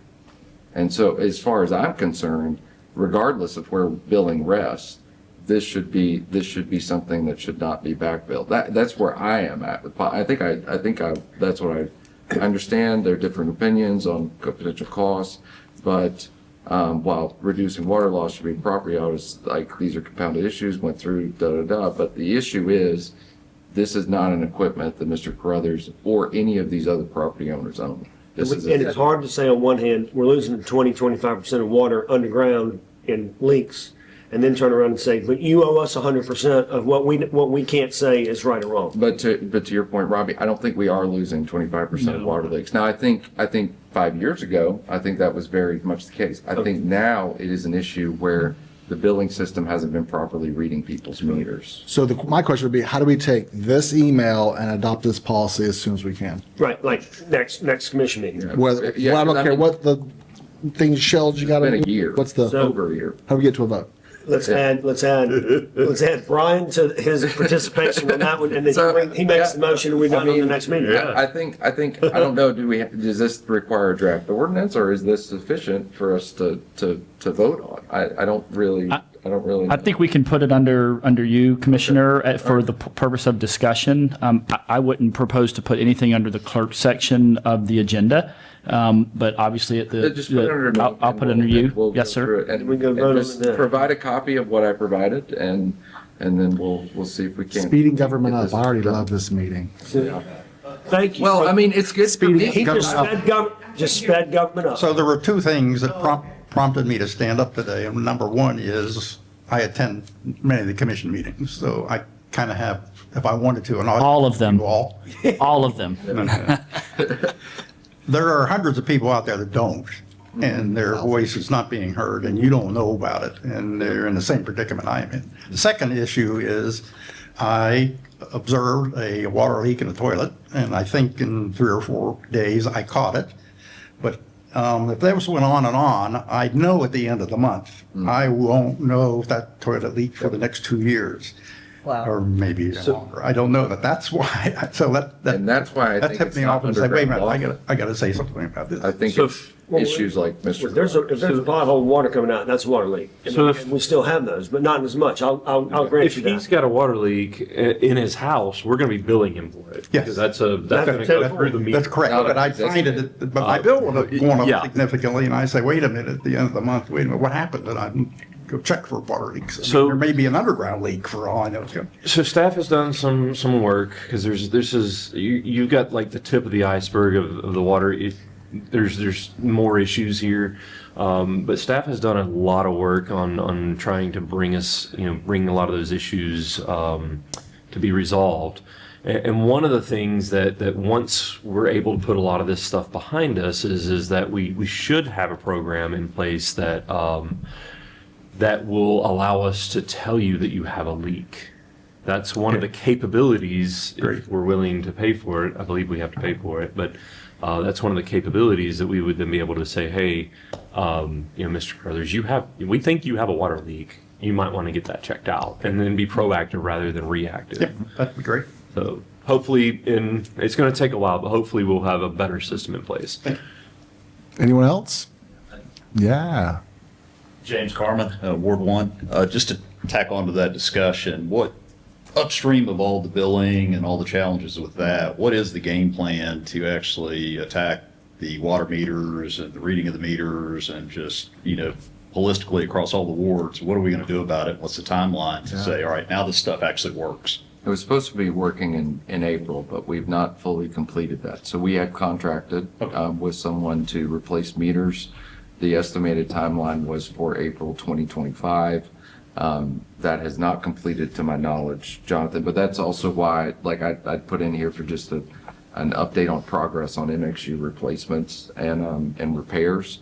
The ones that it's working for, I think the billing system is actually working, really well from that, because I have sat down with Charlotte and seen how they can go by the hour. They can actually track, which is what Brian's communicating. If you start to see a huge spike in water use, you could actually let our citizens We can know, ping 'em. hey, you've got extraordinary water use, you may have a leak.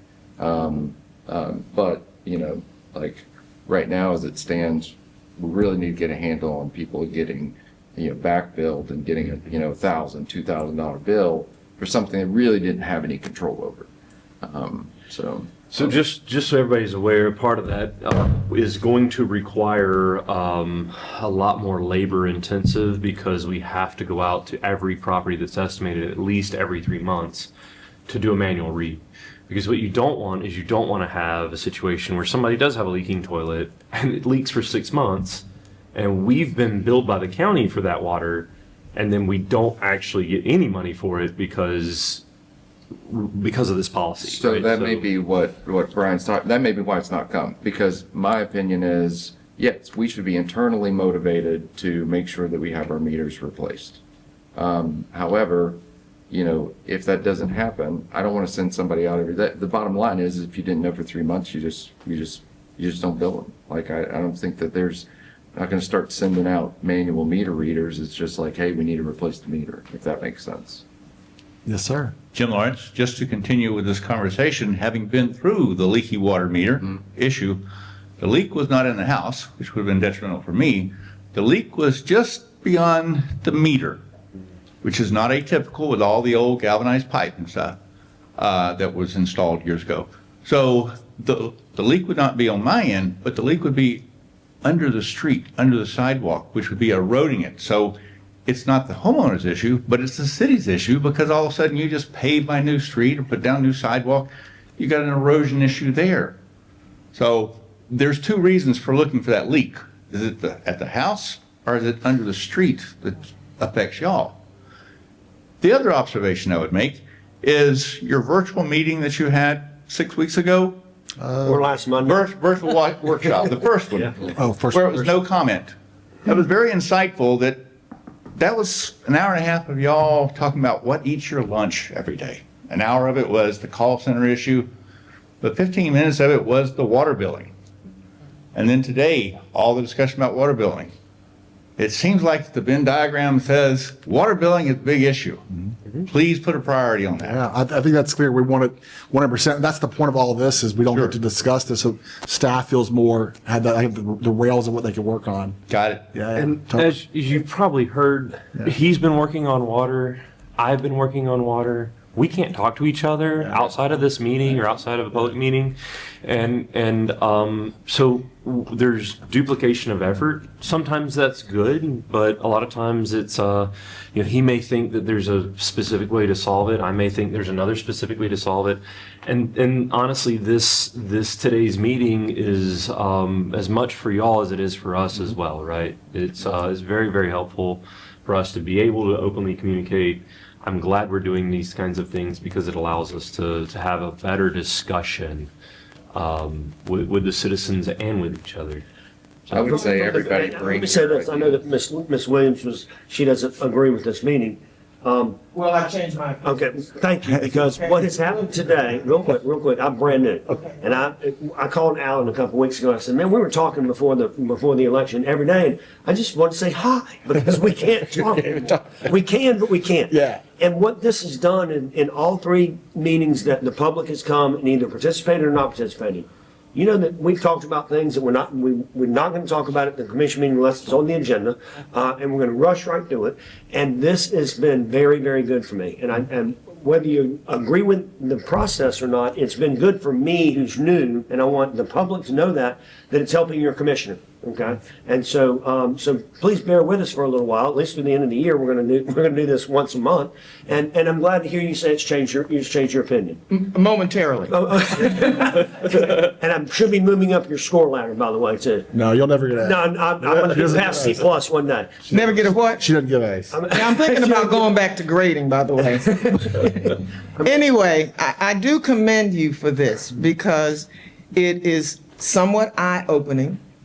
You're discussing and giving citizens time that they do not, get rid of that 3-minute thing over there. You're giving them time to come back, which you do not allow at the commission meetings. So this was rather informative, and I don't know how many people watched it online, but it was informative. I learned some things today, and I'm not adverse to saying I stand corrected, by no means. One day. No, I don't mind being corrected, but you must do it respectfully. Yes, ma'am. If you don't do it respectfully, you have another issue. But aside from, and you need to go home and go to bed. I just need more coffee. No, but anyway, I think this was good. I reserve whether to change my mind at a later date, depending upon what is expressed and what you bring to the citizens. This is the type of information that should be brought to the citizens regularly. I'm an extremely pragmatic person, so this needs to come. I like real, I like truth, and I like respect. And this morning, you offered every citizen that. I didn't see any rudeness from anyone on this, I won't say dais, but sitting in these chairs in the rotunda. I didn't see that. On occasions, I do. But this morning, I didn't. So I will commend each and every one of you for presenting this today. Good job. Well done. I'm going to hold on to those words Can we in my heart. Speak into the microphone, please. I did. Well done, Robbie's microphone. I'm like Fannie Lou Hamer. Some of you probably don't even know who Fannie Lou Hamer is. And Fannie Lou Hamer's famous words were, I'm sick and tired. Go ahead. Sick and tired. Of being sick and tired. And so that's what it boils down on occasions. That's what it boils down to. But this morning, I reversed my observation. You did a good job. Thank you. Thank you. Anyone else? Yes, sir. Derek Thomas, again, talking about surprise billing. Apparently, in between Hurricane Michael and last year, there was the policies have changed for installing plumbing. And now people who did install, who built new stuff or had to do a redo of their sewer lines may not have had it done correctly, and now they're stuck with the surprise bill. They've already had it installed and paid once and put down their lawn. Now they got to dig it up and put a pump and have like a different kind of arrangement for hooking up their stuff. Or they were dealing with the city and it didn't get done right. And so I would like to offer a suggestion that you allow those people, if they're having a problem and they've had work over the last 5 years, that they can take 1 year of property taxes and get that problem fixed if it becomes a problem. I know in my neighborhood, they were saying that we're going to go redo all these things then, so there's no point in doing everything right now, because then when we redo it, it's going to have to be redone anyway. I'm lost. We're talking about grinder pump? Who got it repaired? I You talking about the backflow preventer? Well, just the Talking about general. macerating pump. No, well, when you had new construction done, somebody that's had new construction done and they did it, and then they came back to get 2 more units put in, and the city said, no, we don't do it that way. We can't force you to change what you've already done, but you should probably change what you've already done, and moving forward, you have to do it a completely different way. So whatever the policy is, because they didn't have a lot of people left after Hurricane Michael, they didn't have a full staff of people, they didn't have a plumber working for the city. So they didn't do it maybe the way they've done it now. They got a new group of people in there, they have a new person doing permitting, so they have it set up so that it's a completely different way that they're doing it now. Yeah. But that leaves the people over the last 5 years between that without any recourse, so. Yeah, I think they should email us with their problem, and I think you hear I Peter's. think a lot of them don't even know they have a problem Yeah. unless they're going out and doing more. Yeah. Because it was just, the person said, okay, we got a new unit, let's hook it up the way we just did the last 2 last year, and they said, no, we can't do that. So they may not even know about it.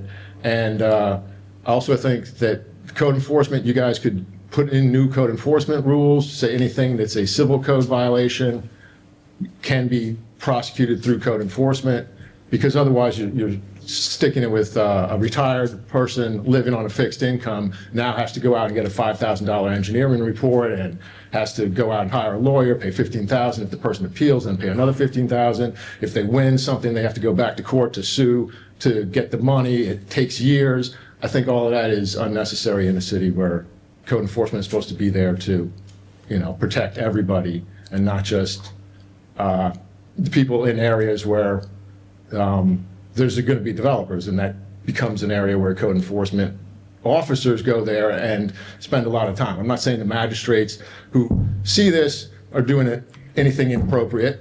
And by the way, I hope you. Thank you, that's my dad. Yeah, I know him since I lived here. He's always helped the people in my neighborhood, and I really appreciate him. So, but they don't always go out into the neighborhood and drive around and see that. It's when they've already been brought a case, and that case is only showing that one person is, and I was told at one point, everybody in the city is in violation of something. So it's up to the city who they're enforcing the codes on and who they're not, but anybody could have a code enforced on them. Like, you're not allowed to have anything in your carport except a car. How many people around the city have something in their carport other than a car? So you could, force people to do stuff, but it's not really helping the city to, make it fair for everybody. And if somebody does go out and get a permit maybe, or does repairs on their house that are less than $5,000, say that you don't need a permit for that. But if you're doing like $15,000, $20,000 worth of stuff, and it's, for instance, putting in dirt to raise up your property because somebody else in the neighborhood has done that and it's blocked the flow of water. And then just like New Orleans after Katrina, everybody just builds up their property and creates a mass of problems between other different people. And so, Thank you. Is there anything that we need to discuss while we have a public meeting? Does anyone have I don't want to wait till the virtual workshop to discuss it. Can we ask if anybody else wants to talk first? Can we do that? Thomas is the only one left. Hey, I just say I appreciate you doing that. Awesome. Thanks for coming. Yeah. I'd like to discuss the potential of just asking St. Joe if they would fund the first 50 slips, just like how we've done the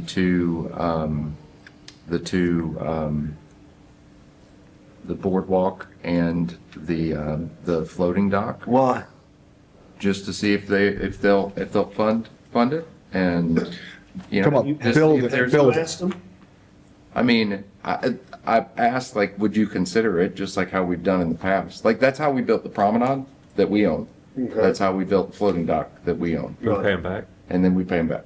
And so we. We'll pay them back. I Yeah, mean, we but that pay- floating dock's gonna go away. That's a barge, just not a dock. Yeah. So the answer was they'd be willing to entertain it, or what was? I mean, what- yes, they're Mine was willing to no. entertain what terms there would be or anything, just He like. told me he didn't want anything to do with docks or the upland, and he wanted somebody to come out and build, and he wanted slips and somebody and entertain and get going on the marina. But this is just funding it, Yeah, this not is, doing it. this is Just funding, because that seems to be the issue where the. But who's the- gonna build it, who's gonna control it? I mean- Please, not us. No, we'll go out, I mean. Yeah, I'm not asking, I'm not Okay. asking like that thing. What I'm looking for is how to, we have a permit in hand, Uh-huh. how to execute on the permit we had while we still have discussions on all this. What I saw clearly in our workshop that is, there's not really a consensus on how to move forward at this point. But at the same time, I also don't want to just keep kicking the can down the road, which I think was your point, Robbie. And Yeah. this is a mechanism that we've used before in this exact situation. And we have revenues that are coming off of the rent that we could use as payment to get them constructed. And we continue our conversations. I don't think that's Have they ever offered before to pay for the docks? not that I've to my knowledge, but I don't. That's why I'm saying ask. Like we've Right. never asked. We've never formally asked. Formal ask. That's why I'm Yeah, bringing it up. explore it. It's all in the Yes, details. it's just like we can still say no at Okay. the end of it if we don't want. I like it.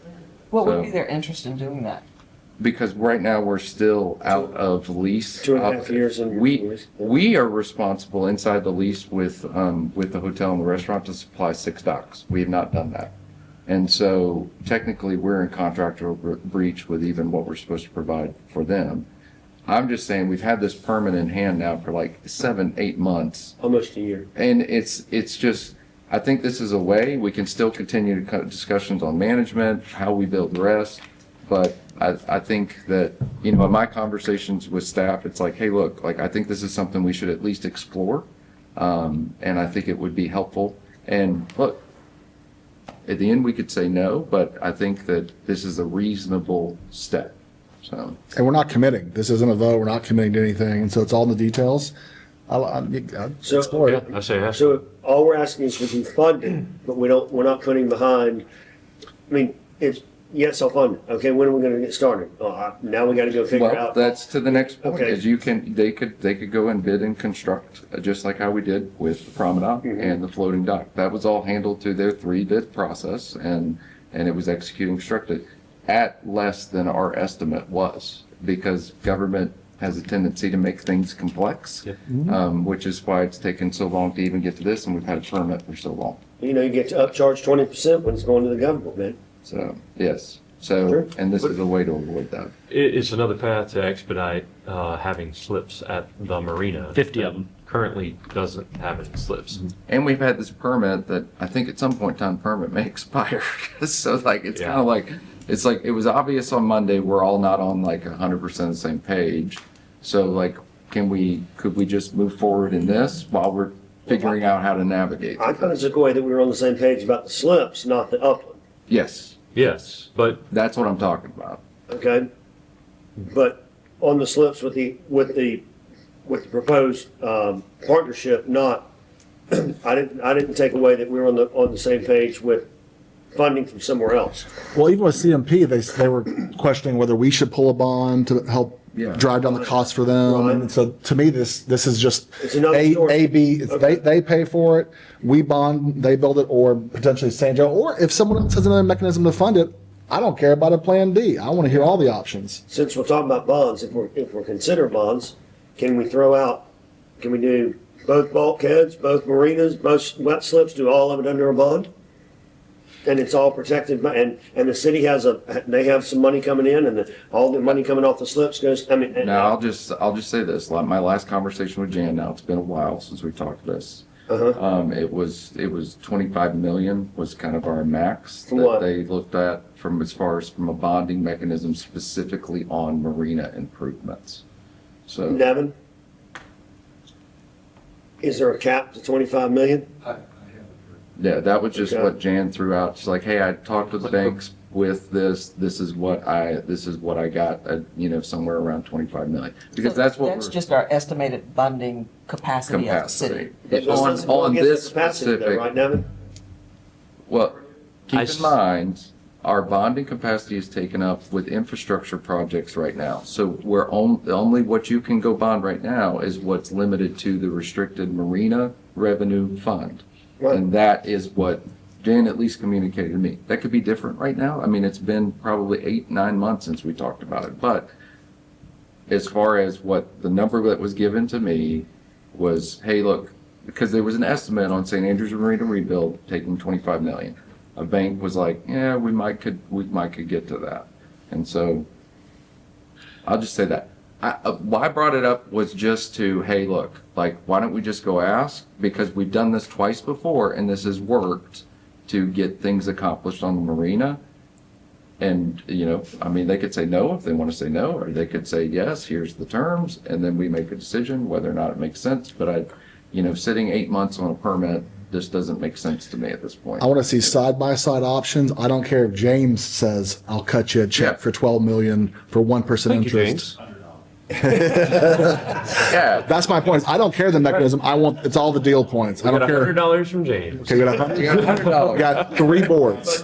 So my We concern could buy a here 2x4. is that this is another function of where Panama City's gonna have more debt service. I would Mate. like to make, I know, but that suggestion is, every suggestion that we come up with is Panama City racking more debt service, and I'm trying to avoid that. Yeah. I have another suggestion Okay. that I haven't gotten an answer from yet. Really On quick, whether Brian, before you say that, like, just on that, like, on the debt piece, Right. that could fold into another agreement at some point in time, and we could be reimbursed for that aspect. So, like, don't think, like, just like with the bulkhead or just like with the promenade project and the floating docks, like, that doesn't mean that, like, this is debt we're just gonna carry for forever. I mean, if there's a mechanism in which to see it, taken care of through a management agreement or something like that, like, that's that. This proposal is, it would pay for itself, and I think that was what your point was on Monday, would Right. pay for itself. Right. So private activity bonds.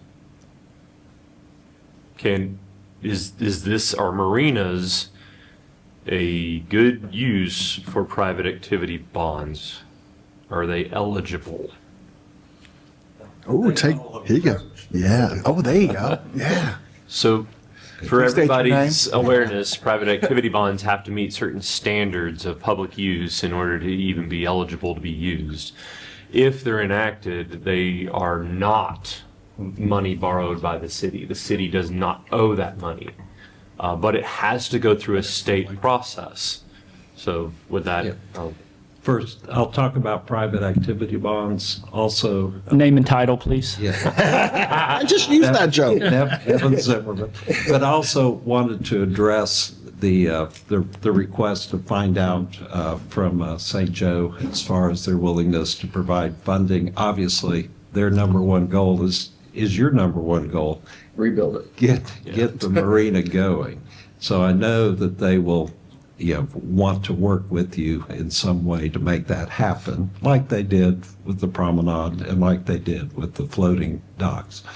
Also, it might be, I think that the CMP representatives, they would be ready to meet with the city commission at your next meeting, if you would like, to talk about the status of the lease. You all had an opportunity to talk about it during the virtual workshop. They, of course, heard that, listened to it.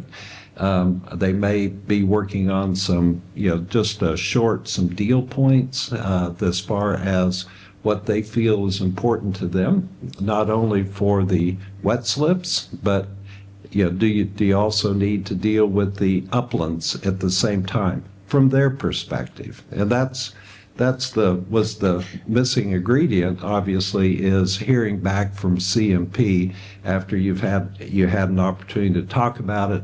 I've had an opportunity to chat with the CMT representatives, encouraged some deal points, and I believe and I know they'll be ready to, at the next meeting, if you would like to hear a report and have them available on that. But also follow up with St. Joe on Monday and see what their response would be. Private activity bonds. the amount that the city can borrow is totally tied to the amount of revenues that are being pledged to the bank who is loaning us the money, because we don't have a mortgage. We don't put mortgages on city property. It cannot be, you can't put a security lien on it. So what you do is that you pledge a stream of revenues. Water and sewer bonds are easy. You just pledge your water and sewer revenues. It's easy to understand. I know it may not be easy to do because you got to have a certain amount of revenues to support whatever it is that you're building. When it comes to marinas, it is a public purpose. And that's why in the lease agreement, it said that if there are bonds issued by the city to support that project, then the improvements on the leased property will be publicly owned. And so, but the security, the goal is that the security for the bonds would only be the payments from the lessee, from whoever the operator is. So you would want the bank to look through the city to the lessee, and what is their ability to collect enough marina payments to pay us back. So yes, it's I've talked to bond counsel, and it is a public. You can have a private activity bond. It's a little bit similar, not exact, but a little bit similar to what we did for University Academy, as far as borrowing money on behalf of the city of the school. And that was a public asset. The city didn't own it. University Academy does. Nevin, how long does it take to actually close a loan like that, start to finish? I mean, it can happen very quick. It can happen long. 30 days? Well, I don't know if it'd be 30 days, but I mean, here's the process. How long did it take to us to close the financing agreement on the promenade? Oh, well, that was very quick. And 30 days. How long did the University Academy? How long did you work on that one?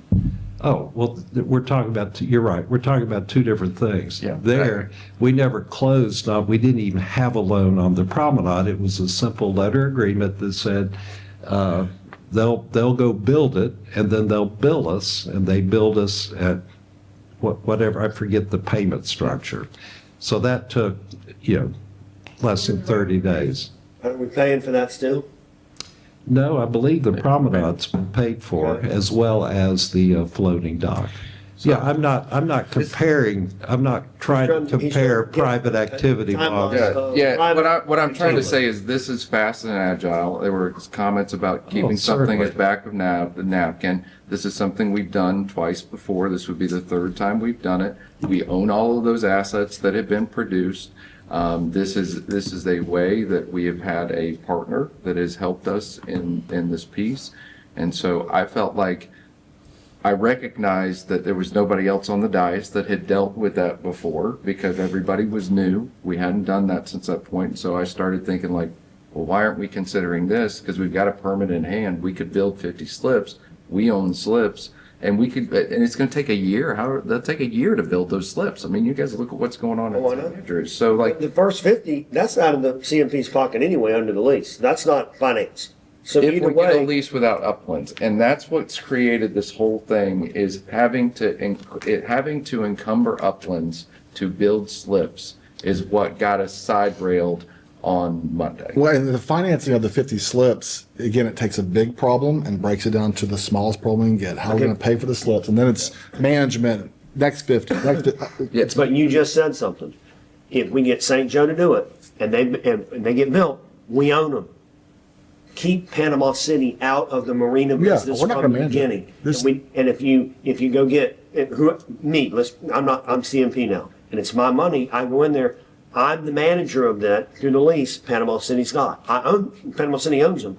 But I think under your scenario, how I'm hearing it is, they give us the money. Somebody who's building it. Well, your concern is management, not ownership. Process. Okay, but my problem, that's it. But if we're gonna go ahead and have a manager, and somebody's gonna have to put it in on their own. Okay, I'm confused on where the Robbie, money. here's a really good example. So right now, we're in an agreement on St. Andrews on the first 50. That's right. Right now, we're talking about potentially delaying the management transfer on the 50. Why? Because it is very difficult to operate that marina on just 50 slips. And so now there's this talk of maybe we delay it until we get 75 or we get those things. So the most difficult time to operate the marina is going to be at just 50 slips. By doing this, the city, we have the capabilities because we already have a marina team to start this process, to get going, to move, and this could fold into a management agreement with somebody. It's Josh, not- we it's have not- 9 people slated to run 50 slips at the the St. Andrews Marina. That's entirely too many. That's way overstaffed. So to say we have a team to run 50 slips, we can run that with 2 people, with 3 people. And so I'm concerned that we're trying to keep Panama City in the deal. There's no reason to put Panama City in and let them take over after 50 slips. That's what it says. Get us out. What's this need to keep the government involved in management and something that we don't belong in? We're on the same page, as in, I don't think the city should be managing marinas. But what we're talking about right now at this moment is how do you build 50 slips the fastest way possible and make it less complex for us to get an agreement with some management operator. So are we saying that once we build the 50 slips, they will operate in a deficit, which then the CMP doesn't want to take on, because it takes over time to get your money back? And if Yeah. the city stays in, are we just staying in until it becomes profitable? I would have to let CMP answer that question, Janice, because I really don't want to talk about that. I don't know enough about their operations. I just know what the staff talked to me about in St. Andrews is like, maybe at the end of the 50, it doesn't make sense to transfer yet because of the economics. So I'm just Yeah. trying to get an understanding of what the rationale is from a city standpoint. Robbie's saying, let's get out of it as quick as possible, transfer it to the private management. You're saying, well, maybe it doesn't make sense to do that. What is the rationale of the sense making? That's what I'm Yeah, trying to so get I guess my thing is if it takes a year to build slips, so you're working through whatever management system you need to do while those are being built. And so that can continue conversations with CMP, as potential of managers. 50 slip profitability number down. Like about 50% is profitable. I mean, I'm sure there's. Yeah. That's a good economy of scale. I think I saw a model at $30 million downtown, 200 slips. The private guys lose $500,000. The profitability is not in wet slips. And it's obscene to think that that 9% return on your money is good at 200, when you're $20 million in, that's not profitable when you're borrowing it at 7.5. That's where the bond discussion came from. Okay, and I think that's where Josh is coming from, is it's a lesser interest rate that St. Joe charges, if you will. Well, no, we don't even have the permits to fully construct. We have permits to just 50. Yeah, that's what I'm talking And I'm about. just talking about the 50. Yeah, I'm just like, but we let's can keep start it the 50 today. Me and James, or all 5 of us, we just have to go do it. Yes. But who's going to pay for it? And if we're at least on the proposal, they are. With CMP, we are paying for them to finance or whatever to build it. It's, just, it's muddied into the deal of how the property and they want this. And that's my point is we're paying for financing, whether we use a bank or James lends us $20 million. That's their equity.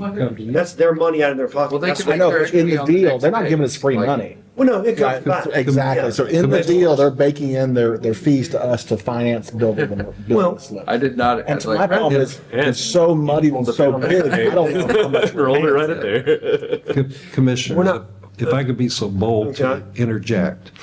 The 50 slips, it's just that's the number we have a permit for. It was an emergency permit. We had also CMP under the interim agreement. They are working on getting a permit for the entire build out. It doesn't mean they're a lock on the management or anything, but that's something they agreed to do. I really think that this is all wonderful discussion, and the the answer to Commissioner Granger's question was more of a global thing. If we had a bond issue for all of the marinas tied together or whatever. But certainly the St. Joe option is very quick if they are willing to do that.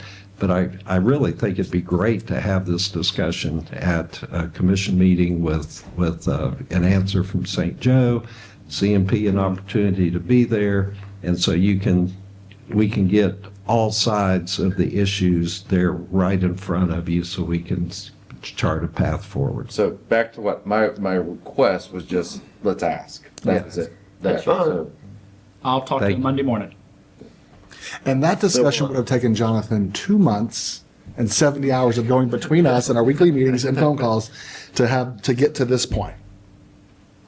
You're staring at me blankly. I'm just saying how much I love this meeting. Me too. I'm just saying it was my idea. If I may ask, let's try to negotiate from the position of Panama City has the goal.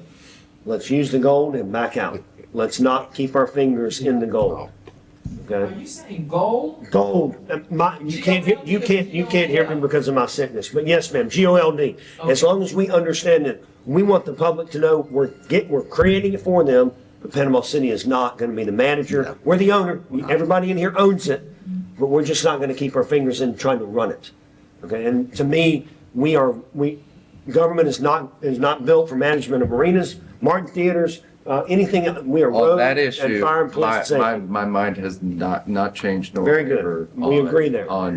We are better at owning versus operating. There you go. And so, although our St. Andrews Marina team does a fantastic job, and I have enjoyed working with every single one. And I'm not disparaging them. I think okay? there's going to be a lot of them that transition to the new. Well, hopefully so. Marina. Right. I hope so.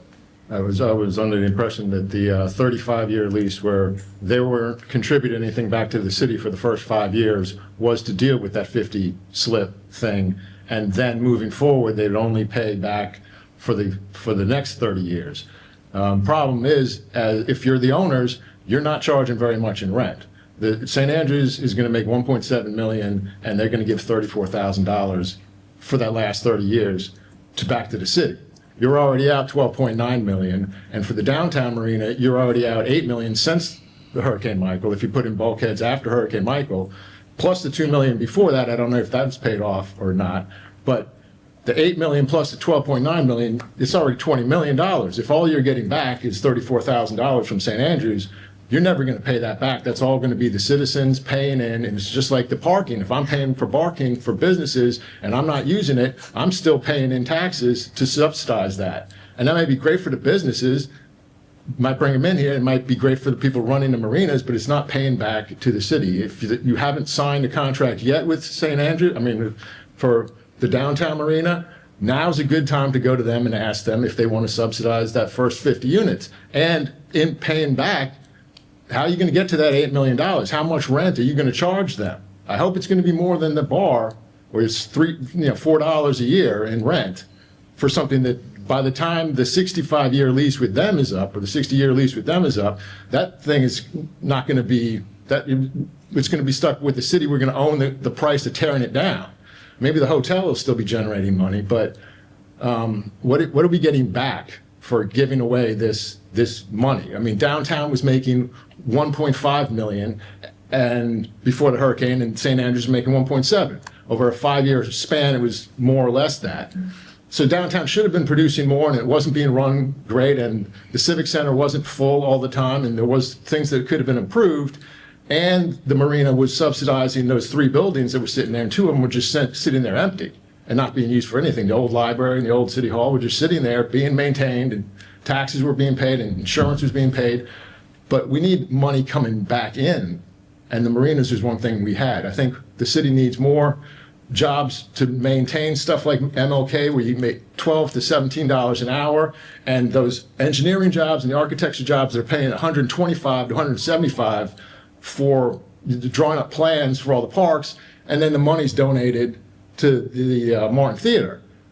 I mean, we've made a lot of plans over the last 6 years, and we've paid a lot of engineers and a lot of architects a lot of money, but the people that are living here need somebody to just go out there and repave the walking path. and put in new lights and plant trees and all of that stuff that is not paying huge sums of money, but it's spread out to a lot of different people doing actual manual labor stuff and getting the city done. I hope Thank you. that happened.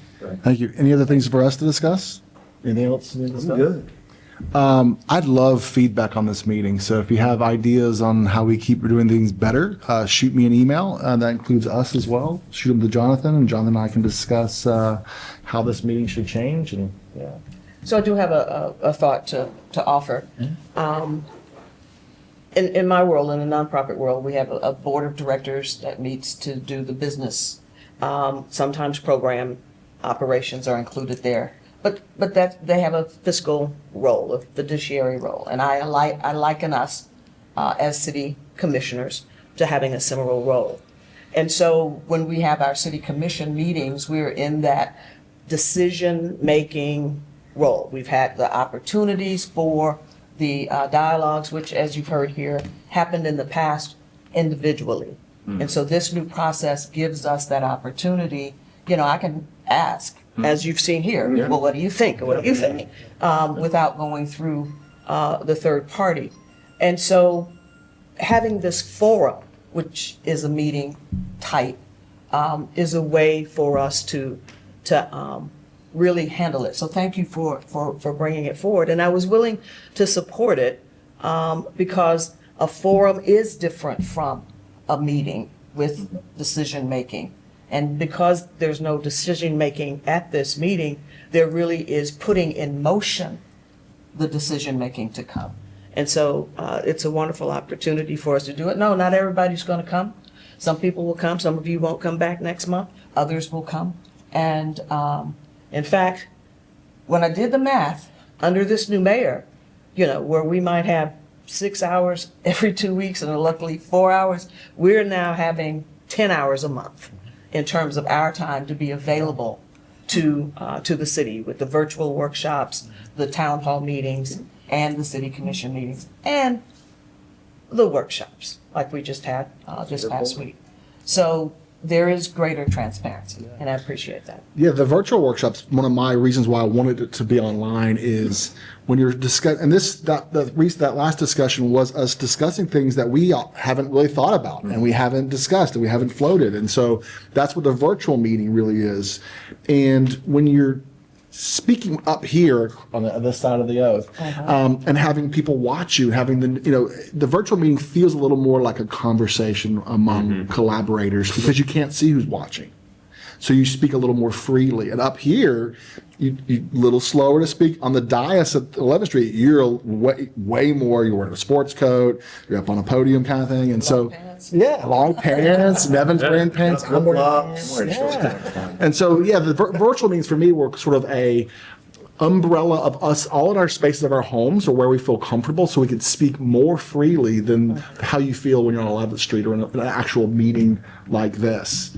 That was the reason why I wanted to push it virtually. Plus, it saves us all time of going somewhere and getting there early and all that kind of stuff. And when Alan turns off his video, he's working out because that's what it is. Yeah, I got an inversion table behind me.